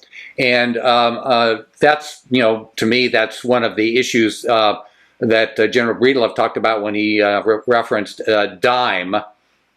I would add to that the will of the people, we the people. And unless you have it, you're not going to be successful in any armed conflict, small, medium, or large. So how does that relate to what's next in Ukraine? I think two things are going to happen in Ukraine. One we can control, one we need to talk about. The one we can control, I think, as you've heard from various experts and their predictions, I'm not sure anyone knows what the crystal ball has in store, but I do think we know we're in for a prolonged conflict within Ukraine. And I think what the intelligence community is liable to do is revert to what it did so successfully, albeit in the short and medium term, in Afghanistan in the late 80s. We are in for a long insurgency. In this case, we're on the side of good, on the side of right. We are going to be supplying arms and training and expertise to the Ukrainian insurgents as they fight Russia. As General Breedlove said, this is never, probably ever, going to take the form of massed armor confronting each other on in the Fulda Gap. It's more likely going to be skirmishes and insurgents. And we do that pretty well. And I think the Special Operations Command and the intelligence community, particularly the Central Intelligence Agency, are going to put their insurgency hats on and will be quite successful in terms of supplying the Ukrainians to do what the Ukrainians have demonstrated the backbone to do, and that is fight the Russians. Here's what we need to ask ourselves about what are we willing to do as the United States and as NATO. That's the I part of DIME. There's going to be a war over information. The Florida Center for Cybersecurity is in the middle of that war, as is Serge, I know, trying to make sure that the United States critical infrastructure is protected from any sort of Russian cyber attack, that our defenses are up, our shields are up. That's a defensive posture.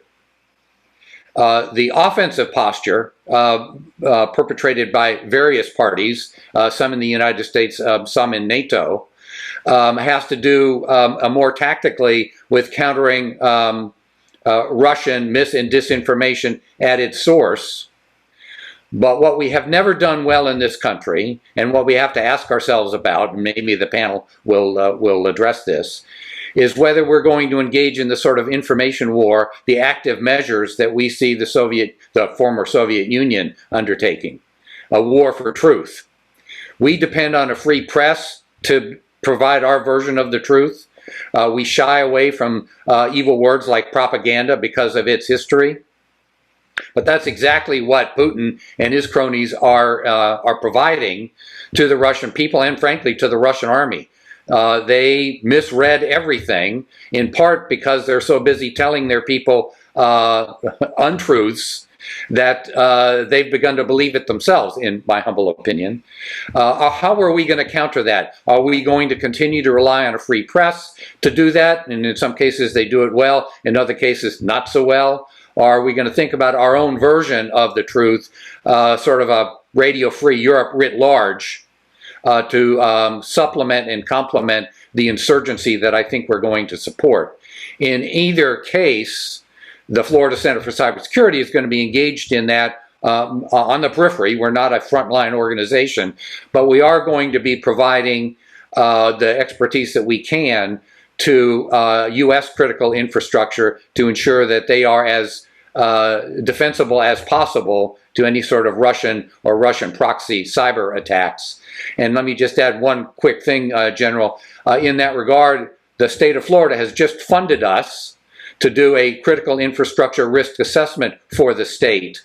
And that means looking at water treatment plants and the power grid and local governments and other parts of that critical infrastructure and making an unexpurgated assessment. How defensible are they? Are they vulnerable to Russian cyber attack? Hopefully what's going on in the Ukraine has lent a sense of urgency to that risk assessment.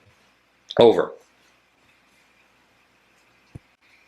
Tula, what is AFA and what's the Mitchell Institute doing to educate Americans on what's going on right now?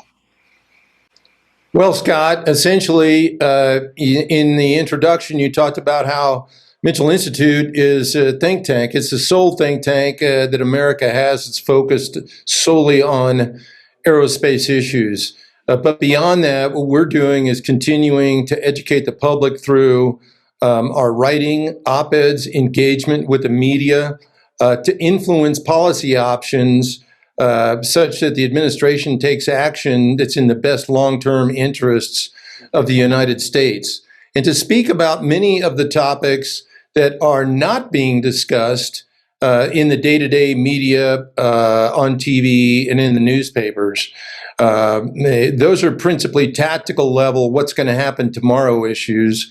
What we try to do is inform members of Congress and senior policymakers with respect to the strategic implications and what are the long-term takeaways for U.S. defense that are emerging from this conflict.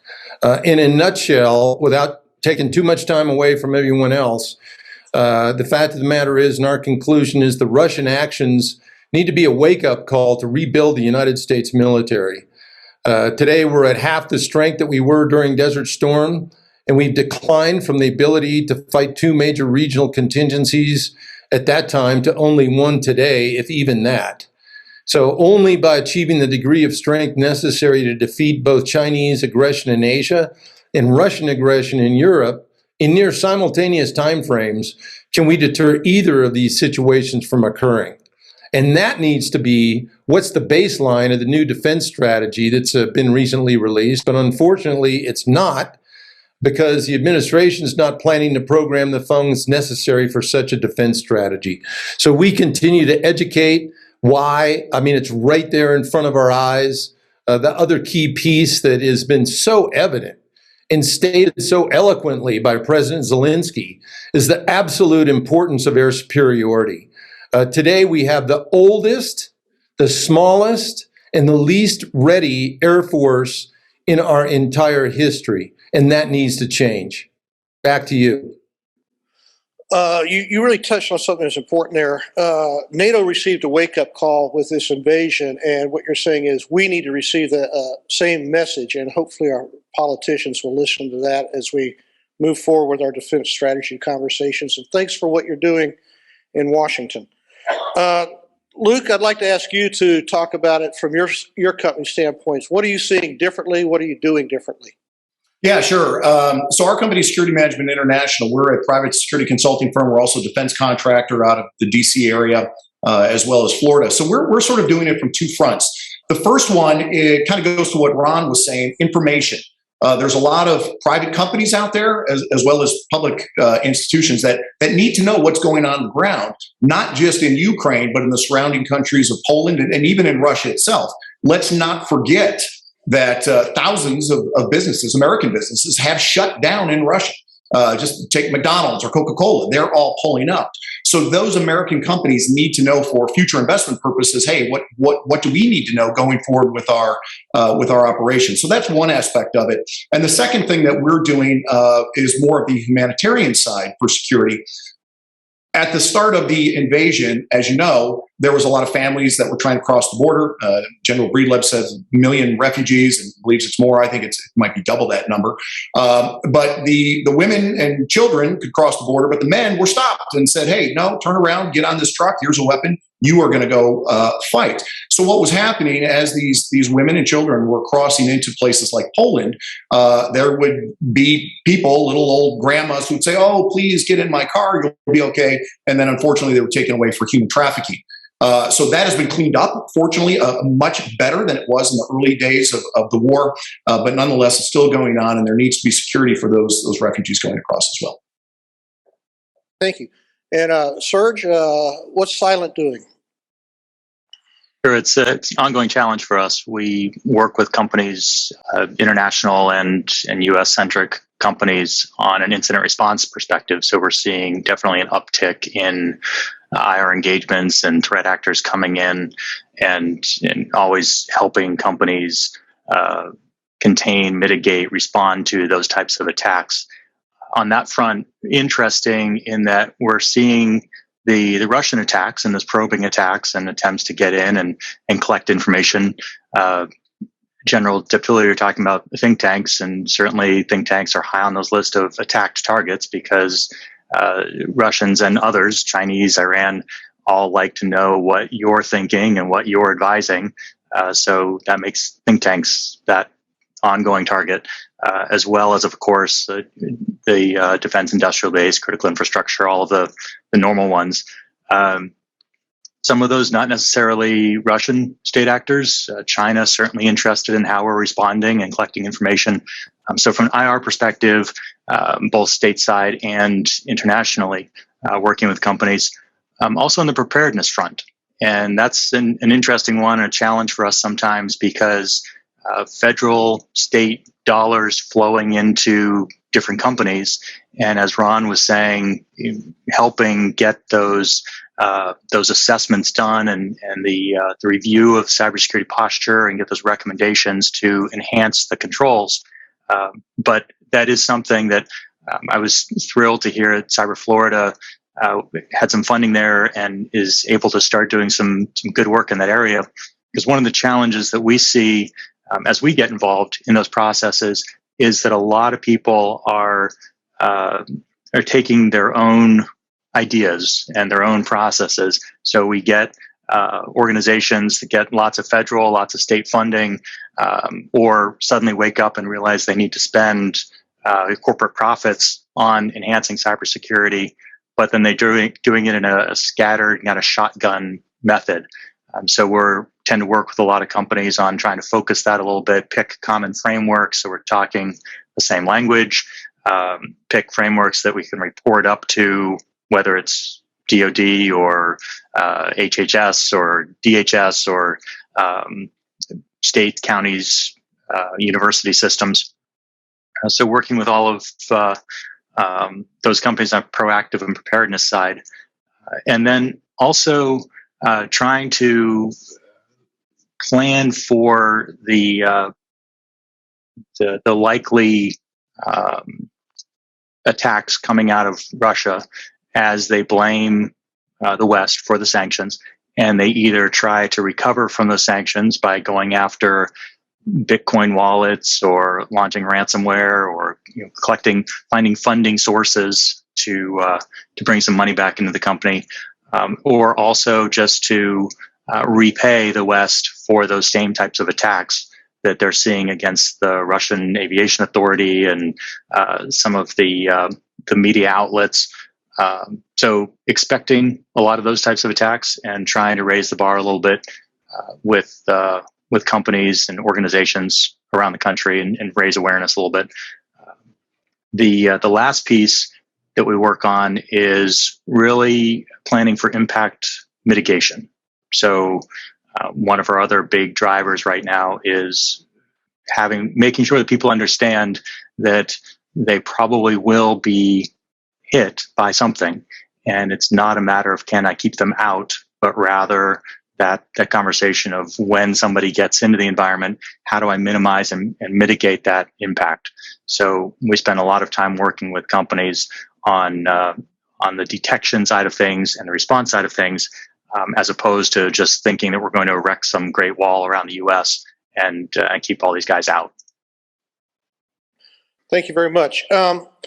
So the world is witnessing for the first time, and that's an understatement, but I'm just going to leave it at that one, the weaponization, if you will, of cyber and financial markets. How's this going to affect future conflicts? And I'd like to start with General Deptula. Yeah, Scott, what I'd tell you is it highlights some of those issues, but as has already been touched upon, the economic and the information pieces are elements of our security pillars that are only going to get more and more significant. Now, they all have to be tailored to the particular threat that we're dealing with. But cyber in particular is an area that I think you're going to see more and more attention paid to. And part of the surprise in the initial onslaught of the Russian invasion of Ukraine was the apparent absence of significant cyber attacks. I don't think that we should put that in the category that they were not attempting to do that, but it needs to be put into the category of the preparedness of Ukraine to be able to defend against those kinds of attacks. But these are extraordinarily important tools that will now become normalized as part of future warfare. With respect to the economic element, that too has always been a part of the strategic pillars that one uses in resourcing all the elements that go into conducting a conflict. But we have to be very careful here in this particular case with the Russians and the Ukrainians not to expect immediate results from economic sanctions. And when you're dealing with an authoritarian like Putin, quite frankly, he doesn't care about sanctions. So we've got to be careful not to mirror image that something that might affect us might affect our adversary, because he's perfectly willing to ignore them. And quite frankly, I'd tell you, they're not going to affect actions on the battle space within the next days, weeks, months. Now, when you get into the year time frame, what economic sanctions will affect to a degree is the population of Russia. But remember, Russia's not cut off from economic support. There are many other countries around the world that are continuing to support him. So we have to be careful in how we deal with these other two tools, but they're clearly critical aspects of how one deals with a particular conflict situation. Very good, thank you. Serge, your thoughts on the future warfare with cyber and financial markets? Okay, there we go. What we were planning for and seeing in Ukraine versus what actually happened in terms of cyber attacks. And some of that question really comes down to, did Putin think he needed it?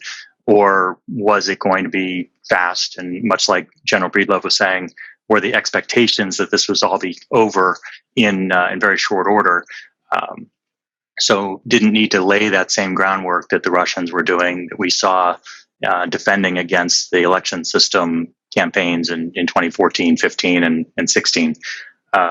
So I think we didn't necessarily see the actors and the actions that we might have expected for a variety of reasons, whether they were tried and weren't successful, or they didn't think that they would need those capabilities.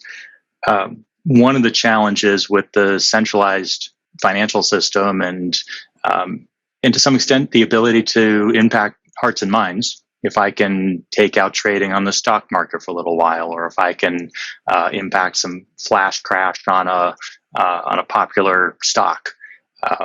One is that we're already seeing that being a weapon used, in that we see nation states and organized crime groups making massive amounts of money by manipulating either by manipulating the stock market directly, or by using the changes in company valuations based on their attacks that they conduct, and the stock impact coming on the outcome of those attacks. So I think we'll see more targeted attacks against whether it's banks directly. They're fairly well prepared and have been fighting organized crime for years, but rather against other ways to impact the financial situation through stock market manipulation, certainly through attacks on cryptocurrency and stealing the wallets and things like that. Okay. Let's see. Luke, your thoughts on this subject? Yeah, so my thoughts would be that we've talked a lot about sanctions, how we've sanctioned Putin many, many times. We sanctioned right after Crimea in 2014, and what he's done since is build up a war chest. He built up a fund of about $600 billion, knowing that he would probably be, or would be, sanctioned again by going into Ukraine. Now, this administration, frankly, has done a pretty good job. I would say I think they've shut off about half of that money already. But I think what General Deterrence said is that it's not just about us. There are other trading partners out there. Russia is happily trading with China right now. China might not be thrilled about it, but let's take into account too the Middle East. We do a lot of stuff in Saudi Arabia and the UAE, and you notice that the crown princes and the king out there, they're not taking President Biden's phone calls right now. So there's other trading partners. Putin, as you know, all oil is traded around the world in the U.S. dollar.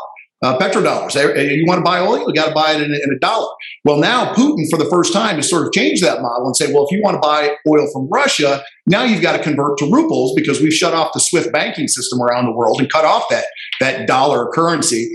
And it's sort of given Putin this new standard to which that people have to trade on his terms. And there was some nonsense not too long ago. He wanted to go to the gold standard with the ruble. 5,000 ruples equals 1 gram of gold and things. So I think there's other strategic implications financially outside of just what the U.S. is doing for sanctions. But that being said, the U.S. sanctions, as well as the sanctions that are being placed by other European countries, has really done damage. But I agree that in the short run, Putin isn't paying attention to it. I think this is going to have to be something that plays out for a long time, and then there's a sort of a groundswell in Russia before it really starts to hit him. Right. So, Dr. Sanders, in your opening comments here, you talked about potential targets for cyber. What about bringing it here to America? Do you think Russia might attack us, cyber attack? And if so, what targets would you suggest, and what could individuals at home do to help themselves?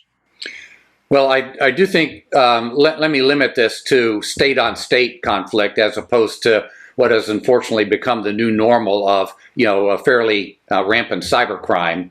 And I know that boundary layer is fuzzy. There are lots of criminal organizations that serve as proxies for state-on-state conflict.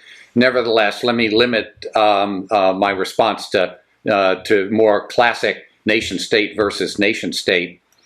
And in that respect, I think there are two dimensions to it. One is cyber attacks short of war, both from an espionage standpoint and in terms of prepping the battlefield, and cyber as part of war. I think what we're seeing in the Ukraine is a harbinger of future conflict, because and there's sort of two potentially orthogonal forces at work here. I think in part one of the reasons we haven't seen the Russian cyber attacks we were so concerned about, and still should be, is because on one hand we learned from the 2016 and 2018 elections how to combat Russian active measures. And without revealing anything classified, trust me, you should know that our U.S. Cyber Command is hard at work taking the fight to the enemy in cyberspace. But also, I think it's also showing how interconnected the world economy is, because if Russia attacks U.S. critical infrastructure, as several folks have said this morning, that begins to unravel what's going on in Europe, the Far East, etc. And they are busy trading with those countries, whether they're part of the sanctions or not, and whether they're finding a way around those sanctions or not. They're busy trading with those countries, and if they attack the United States, they risk disrupting that. So I think there are some implicit deterrents here. What can U.S. companies do? Look, again, I think there are two dimensions here. There is a technical dimension. That's where Surge comes in. Making sure that every part of our critical infrastructure is protected from a technical standpoint. That's the ones and zeros, the patches, the expertise that literally mans security operations centers and tries to defend against incursions. But there's a second, softer dimension, and frankly, that's what I worry about most, because the Russians certainly know this. 75 or 80% of all breaches are the result of social engineering. To be more blunt about it, finding somebody who's gullible, perpetrating a spear phishing attack or something similar, and getting into a network, into an email system, shutting it down, holding it for ransom, stealing data, whatever it is. But it's all cultural, it's all soft, it's social engineering as opposed to the ones and zeros. And that's the bad news. The good news is that that's one of the easiest and cheapest things to defend against. It takes multi-factor authentication policies. It takes strong password policies. It takes training. It takes mock attacks in practice. It takes senior leaders, not just senior leaders in the IT shop, but senior leaders at the very top of an organization, in mayors, city managers, company CEOs, etc., to say that cybersecurity is as important as ethics or financial solvency, etc., and begin to bolster the network, their information networks and data from cyber attack through cultural means, creating a cyber secure culture. Again, that's pretty soft, and on the other hand, it is something that every leader can influence. It doesn't take a computer genius to do it. It just takes plain old common sense, and that's one of the things we're trying to convince companies, agencies, local governments, etc., all parts of our critical infrastructure to do, is just apply common sense, because we know they're coming. Okay, thank you. That's a really fabulous answer to that one. Shifting gears just a little bit, are weapons and doctrines up to date for today's and tomorrow's threats? Control of air and space, logistics, control of the sea, control of information. General Deptula, over to you. Yeah, is the question, are we properly equipped in that regard, or could you help me define the question a little better? The question was specifically about our doctrine. Does our doctrine need to change as we take a look at the new weaponizations that are going on out there, control of information, etc.? Yeah, well, first, just to make sure everyone's operating on the same understanding of doctrine. Doctrine essentially is a collection of shared experiences which have worked in the past. So doctrine should guide our future. It shouldn't preclude it. So when we talk about doctrine, we have to be very careful because on the one hand, it's a way to reference things that have worked in the past, but we can't let it turn into dogma. And frankly, looking at how the Department of Defense has engaged in conflicts over the last 20 years, that is a concern.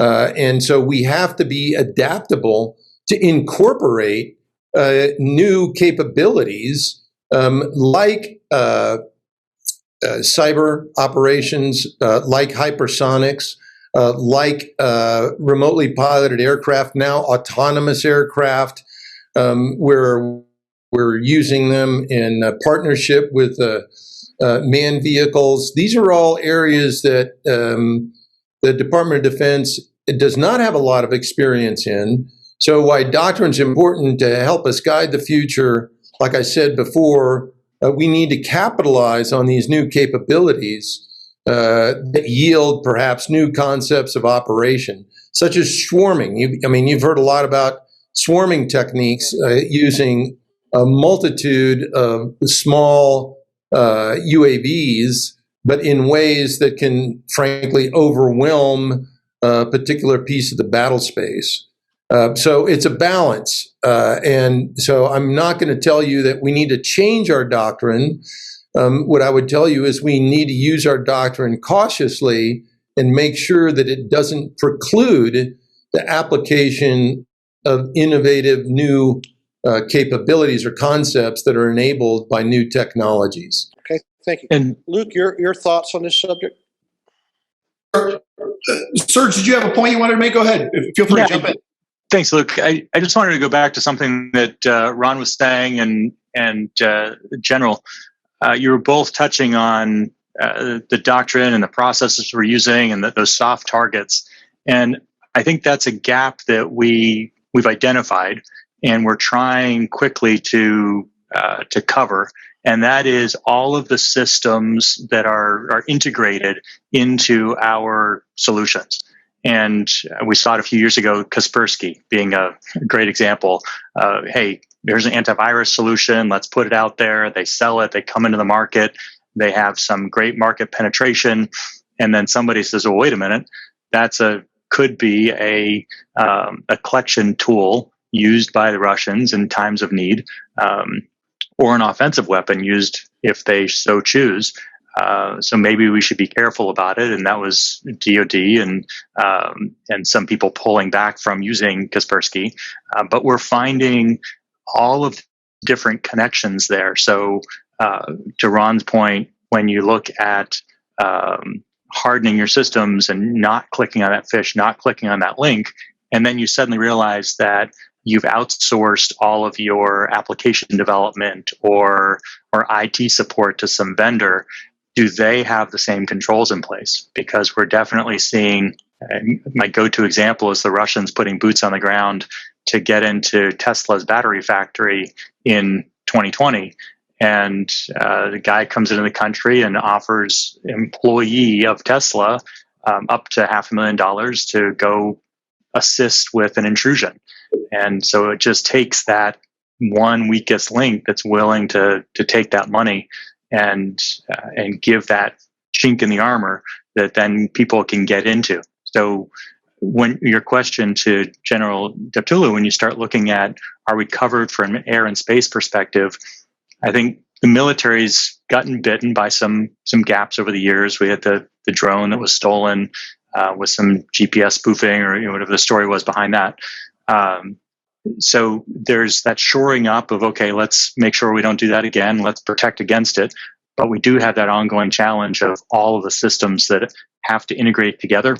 And I think that creates a big problem both for military and commercial sector that we're working on hard. But to your original question, it is still a gap out there that we're trying to shore up. Okay. Sorry, Thank you Luke. very much. Luke, current weapons and doctrines, are they up to date for today's and tomorrow's threats? Well, I can't speak so much on the conventional military, but from an intelligence standpoint, I would say this, and this kind of goes to a point that Ron said earlier. The Russians, Putin, is a master at denial, deception, propaganda. Why aren't we doing more? We look at propaganda, or let's call it the term psyops, as this dirty word that how dare we, the United States, engage in such activity?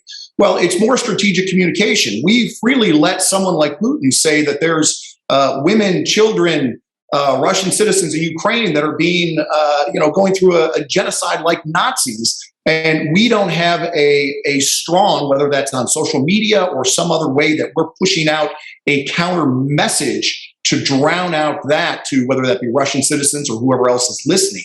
I think we can do more of that and not think that being offensive with our strategic communications is a bad thing. So that's number one. And then number two, from an intelligence point of view, human. At the end of the day, I don't care. It always comes back down to, do we have somebody on the inside, another human being who is near to Putin or whoever it may be, who's passing us the general, what are they thinking? What are they talking about in those dark, smoky rooms? Do we have a man or a woman on the inside? So I would say, for moving forward, those would be the two things that I see from an intelligence perspective. Hey, Luke and Scott, let me jump in here, because one of the things that you said really struck a nerve in a positive way. I mean, you're underlying the fact that if you look at our pillars of national security, all right, defense, information, economic, and diplomatic arms, we have cabinet level agencies for 3 of the 4. We have no cabinet level agency responsible for information. In 2002, Secretary Rumsfeld stood up an Office of Strategic Communications. 3 days later, it was shut down by a leak from his own Undersecretary for Public Affairs, who leaked a memorandum to the New York Times talking about how this organization was going to deceive the American public. And that was not the intention at all. When we talk about information, I know the context in which you're talking about it, and which I certainly think we need as a nation to spend more attention on and get some organization around, is using truth. Using truth to uncover the mistruths that are being perpetrated. We have, air, space, maritime, tactical level operation centers, but we don't have any information operation centers. And that's an area, going back to your question on doctrine, Scott, that it's an area that the United States as a government needs to wrestle here. I got it. And one of the reasons we don't have an organized element of information inside our government is because of what I call the First Amendment rightists, who are fanatic in terms of not allowing the government to control information. And that's appropriate. Okay. But there's absolutely nothing wrong with using information from a positive perspective. And as a result of the absence of any kind of organizational structure to effectively use information, we have ceded the information space to our adversaries. We do see that at its most extreme with some of the open records laws. We've seen threat actors putting in requests for the latest penetration test and the list of vulnerabilities, and people were just giving this stuff up sometimes. So I do think that we need to do a better job. And really, again, historically, October Revolution, 1917, there's an image floating around out there where the incoming Soviets were changing the message in this photograph from a store slogan says "Watches, gold and silver" to this message: "Struggle for your rights, down with the monarchy, long live the republic." It's baked in as part of their military methodology of manipulating the facts and changing perceptions. So it really is something that we need to figure out how to counter without falling into the trap. Right now, even cyber war, we start doing attribution. Something happens and they say, no, not us. Prove it. How did you know that it was us? And now we're stuck in this loop of, you show your hand of, well, we knew because we had the stuff, and they go, okay, well, next time we'll make sure that we don't leave that log behind, and we'll change our keyboard language from Cyrillic. And so it is an ongoing challenge. So, General, let me leap in and add 2 notes of optimism. Optimism, note number 1, we are learning. So one of the things that my organization, Cyber Florida, has been doing is trying to educate with lots of partners like the League of Cities and the folks who run power grids and et cetera, trying to educate legislators in the state and at the national level about the cybersecurity risks incurred when you are transparent. Now, transparency is a good thing, and our government and governments, federal and state, have said, we want transparency. That's how you hold governments accountable, hold us accountable.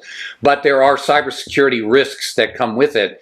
And I think we're trying to rebalance now those risks against the goodness of transparency. We're going to find a happy medium. We haven't found it yet, but it is certainly not where we are or were a year ago, where everything should be transparent regardless of the cybersecurity risk. So that's a learning curve, and we're on the right trajectory. The other note of optimism, General Serge, to your point about doctrine, we've struggled with this as a nation, and I don't think we're ready to debate that here.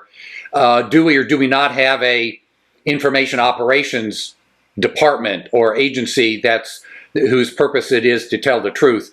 But I can tell you, if we ever do decide to have one, we can sell anything to anybody. Our government may not be able to, but we've lived in a time when you can sell used cars to anybody, bridges to anybody. All you have to do is turn our company marketing departments and sales departments loose, and boy, can we sell the truth and tell the truth. We just need to decide, David, as a matter of doctrine, whether we want to do that and where we dig our heels in down that slippery slope. Okay, so that's a perfect segue to the next question, which deals with information and misinformation. So how do we, as a nation, deal with misinformation without crossing the line of controlling the media? Who decides what is information or simply a competing viewpoint?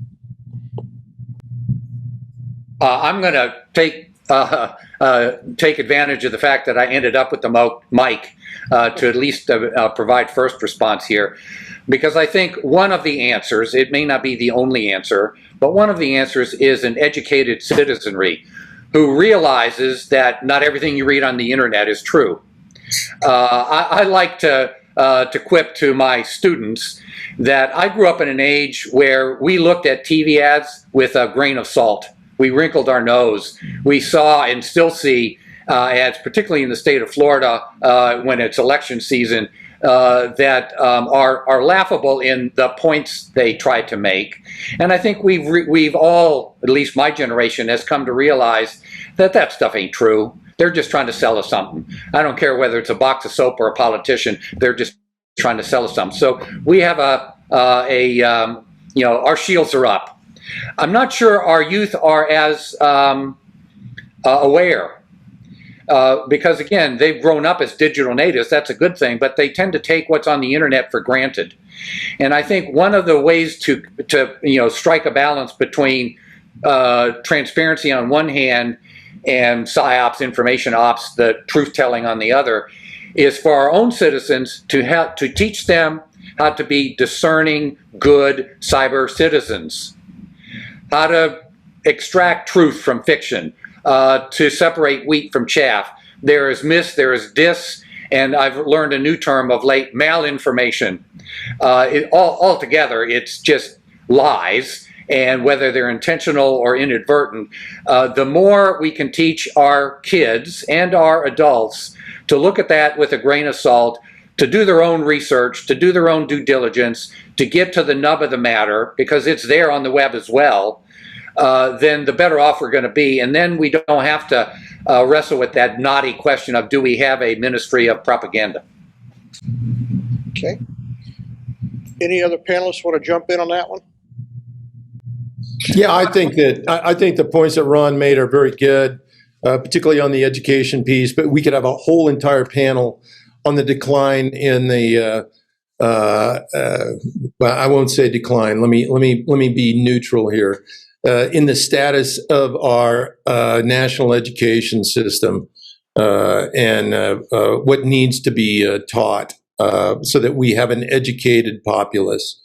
So good comments. I agree with all of those. But at the same time, we do need to have some sort of organization that takes a look at using truth as a means to enhance our security perspectives.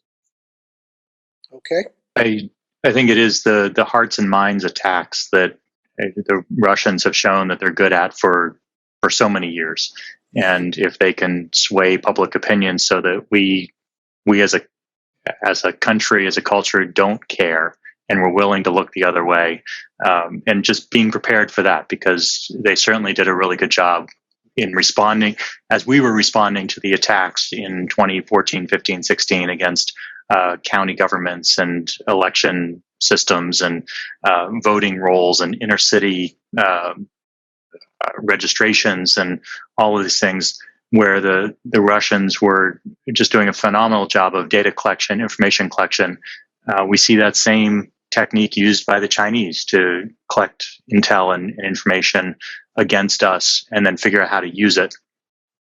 So we just need to be prepared for that, and certainly anything that we can do as a country to out those sources of misinformation can then protect the more vulnerable population that's just reading their Twitter feed in the morning and they get bombarded by it. And while the first ad you look at like, oh yeah, that's not true, I'm not going to believe it, the 15th that's telling you the same thing, you start to drift towards it. And if you're getting 20 tweets a minute about something, all of a sudden it takes on an air of legitimacy. General, let me add 2 notes of realism, and then I saw you looking at your watch. We'll turn the mic back over to you. A realism note number 1. I wish I could say there was a groundswell for this notion of educating our citizens on how to separate truth from not. My organization has invested heavily in trying to include this as part of public education. Unfortunately, the stakeholders in that effort, and there are some, but unfortunately it's not yet a groundswell. It's not universally accepted. In fact, there are folks on both the left and the right that have tried to capture it and make it partisan. And in fact, as David suggested, this is about being as neutral as possible and realizing that there is a way to separate fact from fake, but there's just no groundswell. Here's the second point of realism. I think you've lost complete control of this panel. So over to you. And by the way, we can start with the freedom of speech on our campuses as a starting point. Okay, well, we're going to avoid that one for today. We have a lot of other questions to get to here. Luke, this one I think we'll go to you first. The CIA is typically tasked with trying to determine the mindset of foreign leaders. What do you think, or what do you speculate they're reporting about Putin's mental state right now? Now, so that's pretty interesting. So a lot of people know, and this is not a classified thing, but our government, just like a lot of other governments, are studying other world leaders. They're monitoring their behaviors, their habits. Are they gaining weight? Are they losing weight? How often do they go to the doctor? Are they engaging in some new hobbies? All of these things go into reports that are then given to our president and our leaders to be able to make better geopolitical decisions or negotiations or debates or whatever they're doing with these other world leaders. What's very interesting about Vladimir Putin, and from people that I know who've met him before, and even hearing an op-ed, I think it was Condi Rice said something, this ain't the same guy I used to talk to. But you saw that during COVID that he did go quite a bit into isolation. He was, sort of removed. He did his meetings over Zoom. Even his in-person meetings, everybody was not 6 feet apart. They were about 30 feet apart when they would meet. General Breedlove talked on maybe he's got a health problem. There has been some speculation that maybe he has a thyroid condition. He's been seen by, he's got a trio of doctors, oncologists that travel with him quite a bit as well. And I think the thing you have to remember is Putin is pushing 70. He's not a young man anymore, despite all these ridiculous shirtless photo ops and playing hockey and all the other riding horses or wrestling a moose or whatever he's doing these days. Hey, you got to be careful, Luke, about 70. 70 to 50, okay? That's true. And so is moose wrestling, still the in thing now. But the thing that you have to consider, you talk about that here in the United States, but look about the population of Russia. The average male in Russia is living to about 65, 66 years old, and 1 out of every 4 Russians do not make it to age 60. So Putin has to come out with this sense of strength and youth and virility in order to convince his constituents that, hey, I'm still a powerful man not to be trifled with. I've still got it.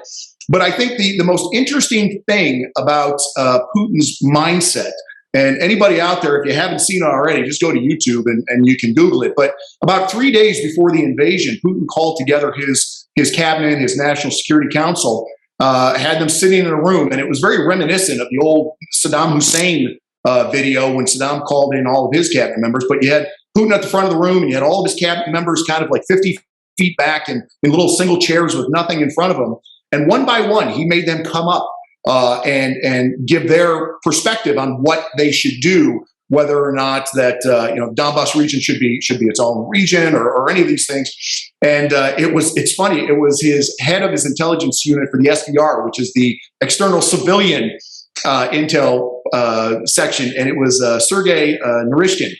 And this poor guy, as the head of the intel server, looked this up on. I mean, he's just shaking, and he makes a point to Putin to say that, just kind of drops it that maybe we should negotiate a little bit more before doing this. And Putin lays into him and sort of chastises him and dresses him down like a little boy. And I think that video alone will kind of give you a kind of an insight, a body language of what people are dealing with Putin's mindset right now. Okay, so following up on that one, what do you think, and I'll throw this out to all the panel members for a real quick answer on this one. What do you think would change Putin's behavior? Let me provide sort of the first one, and David, I'll let you react to it. With all due respect to General Breedlove, I'm not, and I don't know whether he was saying this or not, but I'm not sure we're going to change the behavior of an individual like Putin. First of all, I agree with what Luke said. We got lots of people studying him, but it's all informed speculation, right? And a consensus. So we don't really know what's going on behind that visage. At the same time, and I think General Breedlove did say this: you can hurt the Russian people and you can hurt the Russian economy. The question is, do their leaders care? General, I think we're attacking the right middle ground, personally, and that is the oligarchs. Because while they each have individual psyches, we know collectively what makes them tick, and it's money. These are capitalists with a capital C. In fact, you could say they are almost criminal in their capitalism. And we know that the one thing that makes them tick is that never-ending quest for money. And the fact that we have attacked several dozen of them and their families, I think that's where the behavior is likely to come, not from changing his behavior, because we frankly don't know what's making him tick, but we have a better handle on what's making the people who support him and whose support he needs tick. And I think we're attacking them in ways that we can't even begin to talk about here. David, sorry to step on you. No problem at all. I'm going to take a little bit of a different tack and tell you that we know absolutely what Putin will respond to, and that's power. He only responds to power. That means his military invasion must be defeated and his forces rendered ineffective. He doesn't care if McDonald's franchise is terminated in Moscow or if the U.S. stops banking with him, because like I said earlier, he's not affected by sanctions because there are plenty of other fiscal avenues open to him. The fact of the matter is, unfortunately, since Russia invaded Ukraine, Putin's rhetoric has done more to deter action by the Biden administration to assist Ukraine than the administration's done to deter Putin. Now, of course, the administration should be cautious, but they have to stop rationalizing their lack of transfer of weapons that make a difference by saying it might be risky or dangerous. Because weapons by themselves are neither defensive or offensive. It's how they're used that determines which. We got to remember that Russia invaded Ukraine, not the other way around. So everything the Ukrainians are doing is defensive, and every weapon that we provide Ukraine is defensive. And I'll just wrap it up by saying, if there was an example since World War II of a nation fighting against all odds for the freedoms that our own nation regards as unalienable, it's the people of Ukraine. So we should support them to the greatest degree possible, not the least that we can get by with, according to bureaucrats and lawyers who are intimidated by Putin. We're a superpower and we need to start acting like one. That will affect Putin. Okay. Luke, any thoughts about this? Yeah, no, absolutely. I mean, Putin is driven by power. I don't think that this is something that's going to be negotiated away. If anything is negotiated, there's going to be some unbelievable face saving and concessions that need to be made on our part, or Ukraine's part, or NATO's part in order to make him happy. He is like a big baby, and it's one of those things that you can't kind of get in, or you're just kind of reinforcing his bad behavior. Okay. Well, in general, look, I'm not going to defend anyone's behavior, our side or theirs. I will go back to something I said earlier. In the United States, and frankly, I think this applies to all Western democracies, they are reluctant to go to war. They, in this case, they are the people. It's not so much the governments, because the governments are a function of the people. And they, as a function of the people, are reluctant to go to war. It requires popular support. Again, I saw that in Iraq 1 and Iraq 2. We all did. I don't know where we are going as a nation or as a set of Western democracies, whether public opinion is shifted towards more forceful confrontation. But personally, I don't believe we could have engaged Russians militarily in the early days, because I'm not sure the people, quote unquote, would have supported it. Now that they've seen what's on the news and the atrocities and everything else, that may be changing, and there may come a point when we will say, go after them. And I'm confident that if we ever say that, our military will take care of business. But I hearken back to the start of World War II, where a reluctant electorate in the United States, but for the actions of a few leaders, would have probably tried to keep the U.S. out of the war. And I think we're seeing at least a small microcosm of that now playing itself out in Ukraine, with the future a bit fuzzy in that regard. The only thing I'll add to that is, Go ahead, Serge. I'm sorry. Go ahead. I was just going to add that it is global in nature. Arguably, we've been setting this up not just with Russia, but around the world. When you look at China and their aggressions in South China Sea and building out Spratly Islands, and then just everyone's taking those steps and testing those boundaries until there's some sort of response, unfortunately. And I think that's the other caution to the group and to the attendees, is really not taking our eye off the larger ball as well, because we have a lot of other countries out there that are watching this unfold and are looking at winning the economic war as well. So we have the resources that we see China going after. We have other countries that are coming in this, looking at, while we're focused on Putin and Ukraine, what can they learn about the response, but also back to that cyber perspective, back to the finance perspective you were asking about earlier. How can they take advantage of the situation and just use it to their own advantage? Okay. Serge, to put a fine point on it, I'll quote Japanese Admiral Yamamoto: "We are a sleeping giant." And I think people are trying to see what will wake us up. They want to stop short of waking us up, because they know what will happen if we ever awaken. But right now, we are sleeping. We were a sleeping giant. I don't know whether we're starting to wake up or not. Okay. All right. We're running out of time here. So our final question, and I'd like to throw this to each and every one of you, if you would, please. Do any of you have any expectations from the negotiations that are ongoing between Ukraine and Russia? And General Deptula, you're talking about power. So we're going to start with you, because I think Putin believes he's in the position of power. Yeah, I have to tell you that I really don't believe, as someone mentioned it earlier, that negotiations are going to go anywhere. And the reason is that the Russians aren't interested in negotiations. They're only interested in conquest. And on the other side, this is an existential fight for the Ukrainian people, with the only possible solution being the removal of the Russian aggressors. So I don't believe the conflict is going to end anytime soon. I think it will likely go on for years. The question becomes, I think you're going to see a spike in conflict here in the next couple of weeks, but then it'll probably get turned down to a lower level of conflict, but it'll end up going on for quite some time. And again, we already saw yesterday, Putin's come out and said he doesn't see negotiations going anywhere.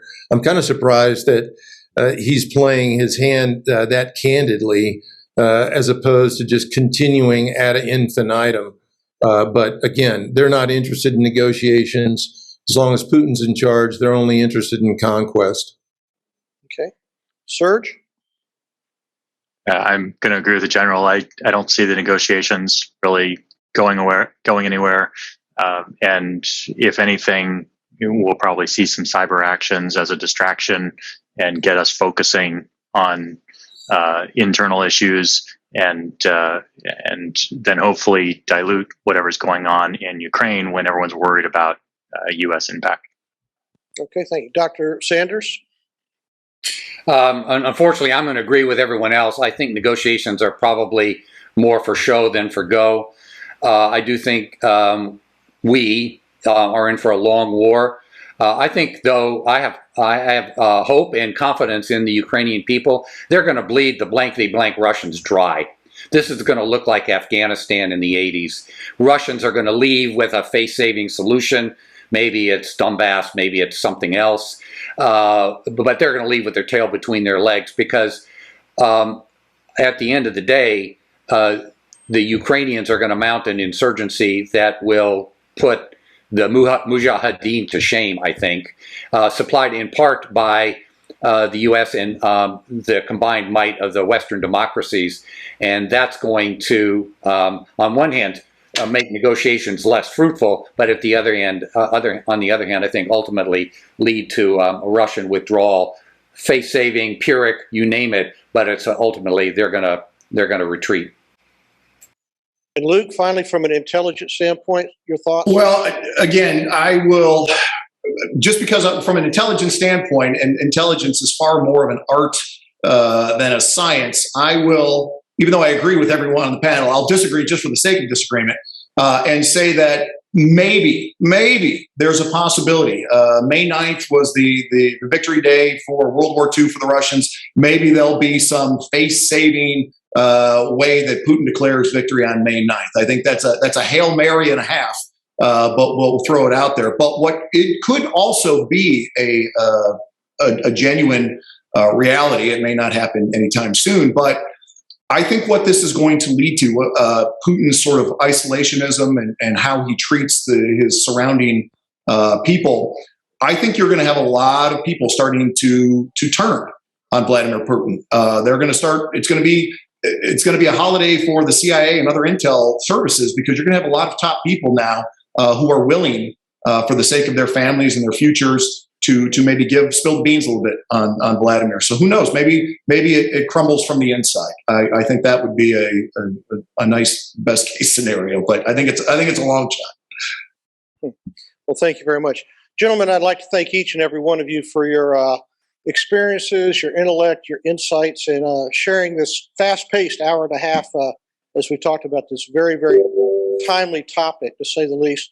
Dr. Holbrook, I'd like to thank you also for partnering with the Florida West Coast chapter of the Air Force Association to make this a reality. Thank you very much. Thank you. Thanks, appreciate it. Thank you, General Gray. And on behalf of the University of South Florida, Sarasota Manatee Campus and the Institute for Public Policy and Leadership here at USF, again, we want to thank all the panelists, all the speakers, all the sponsors, in particular, the West Coast Florida chapter of the Air Force Association. And again, for your leadership, General Gray, on bringing this great idea forward and stewarding this entire series, which leads me into the next reminder, part 2 of our series on Ukraine. Financial and economic impacts will take place on Wednesday, April 27th. Thanks to the general support of Cumberland Advisors and the Global Interdependence Center. You can register for the virtual session or attend in person for part 2 of this series. You can visit the registration link. As you see, it's posted right now. Again, thank you all for participating and have a great rest of your day.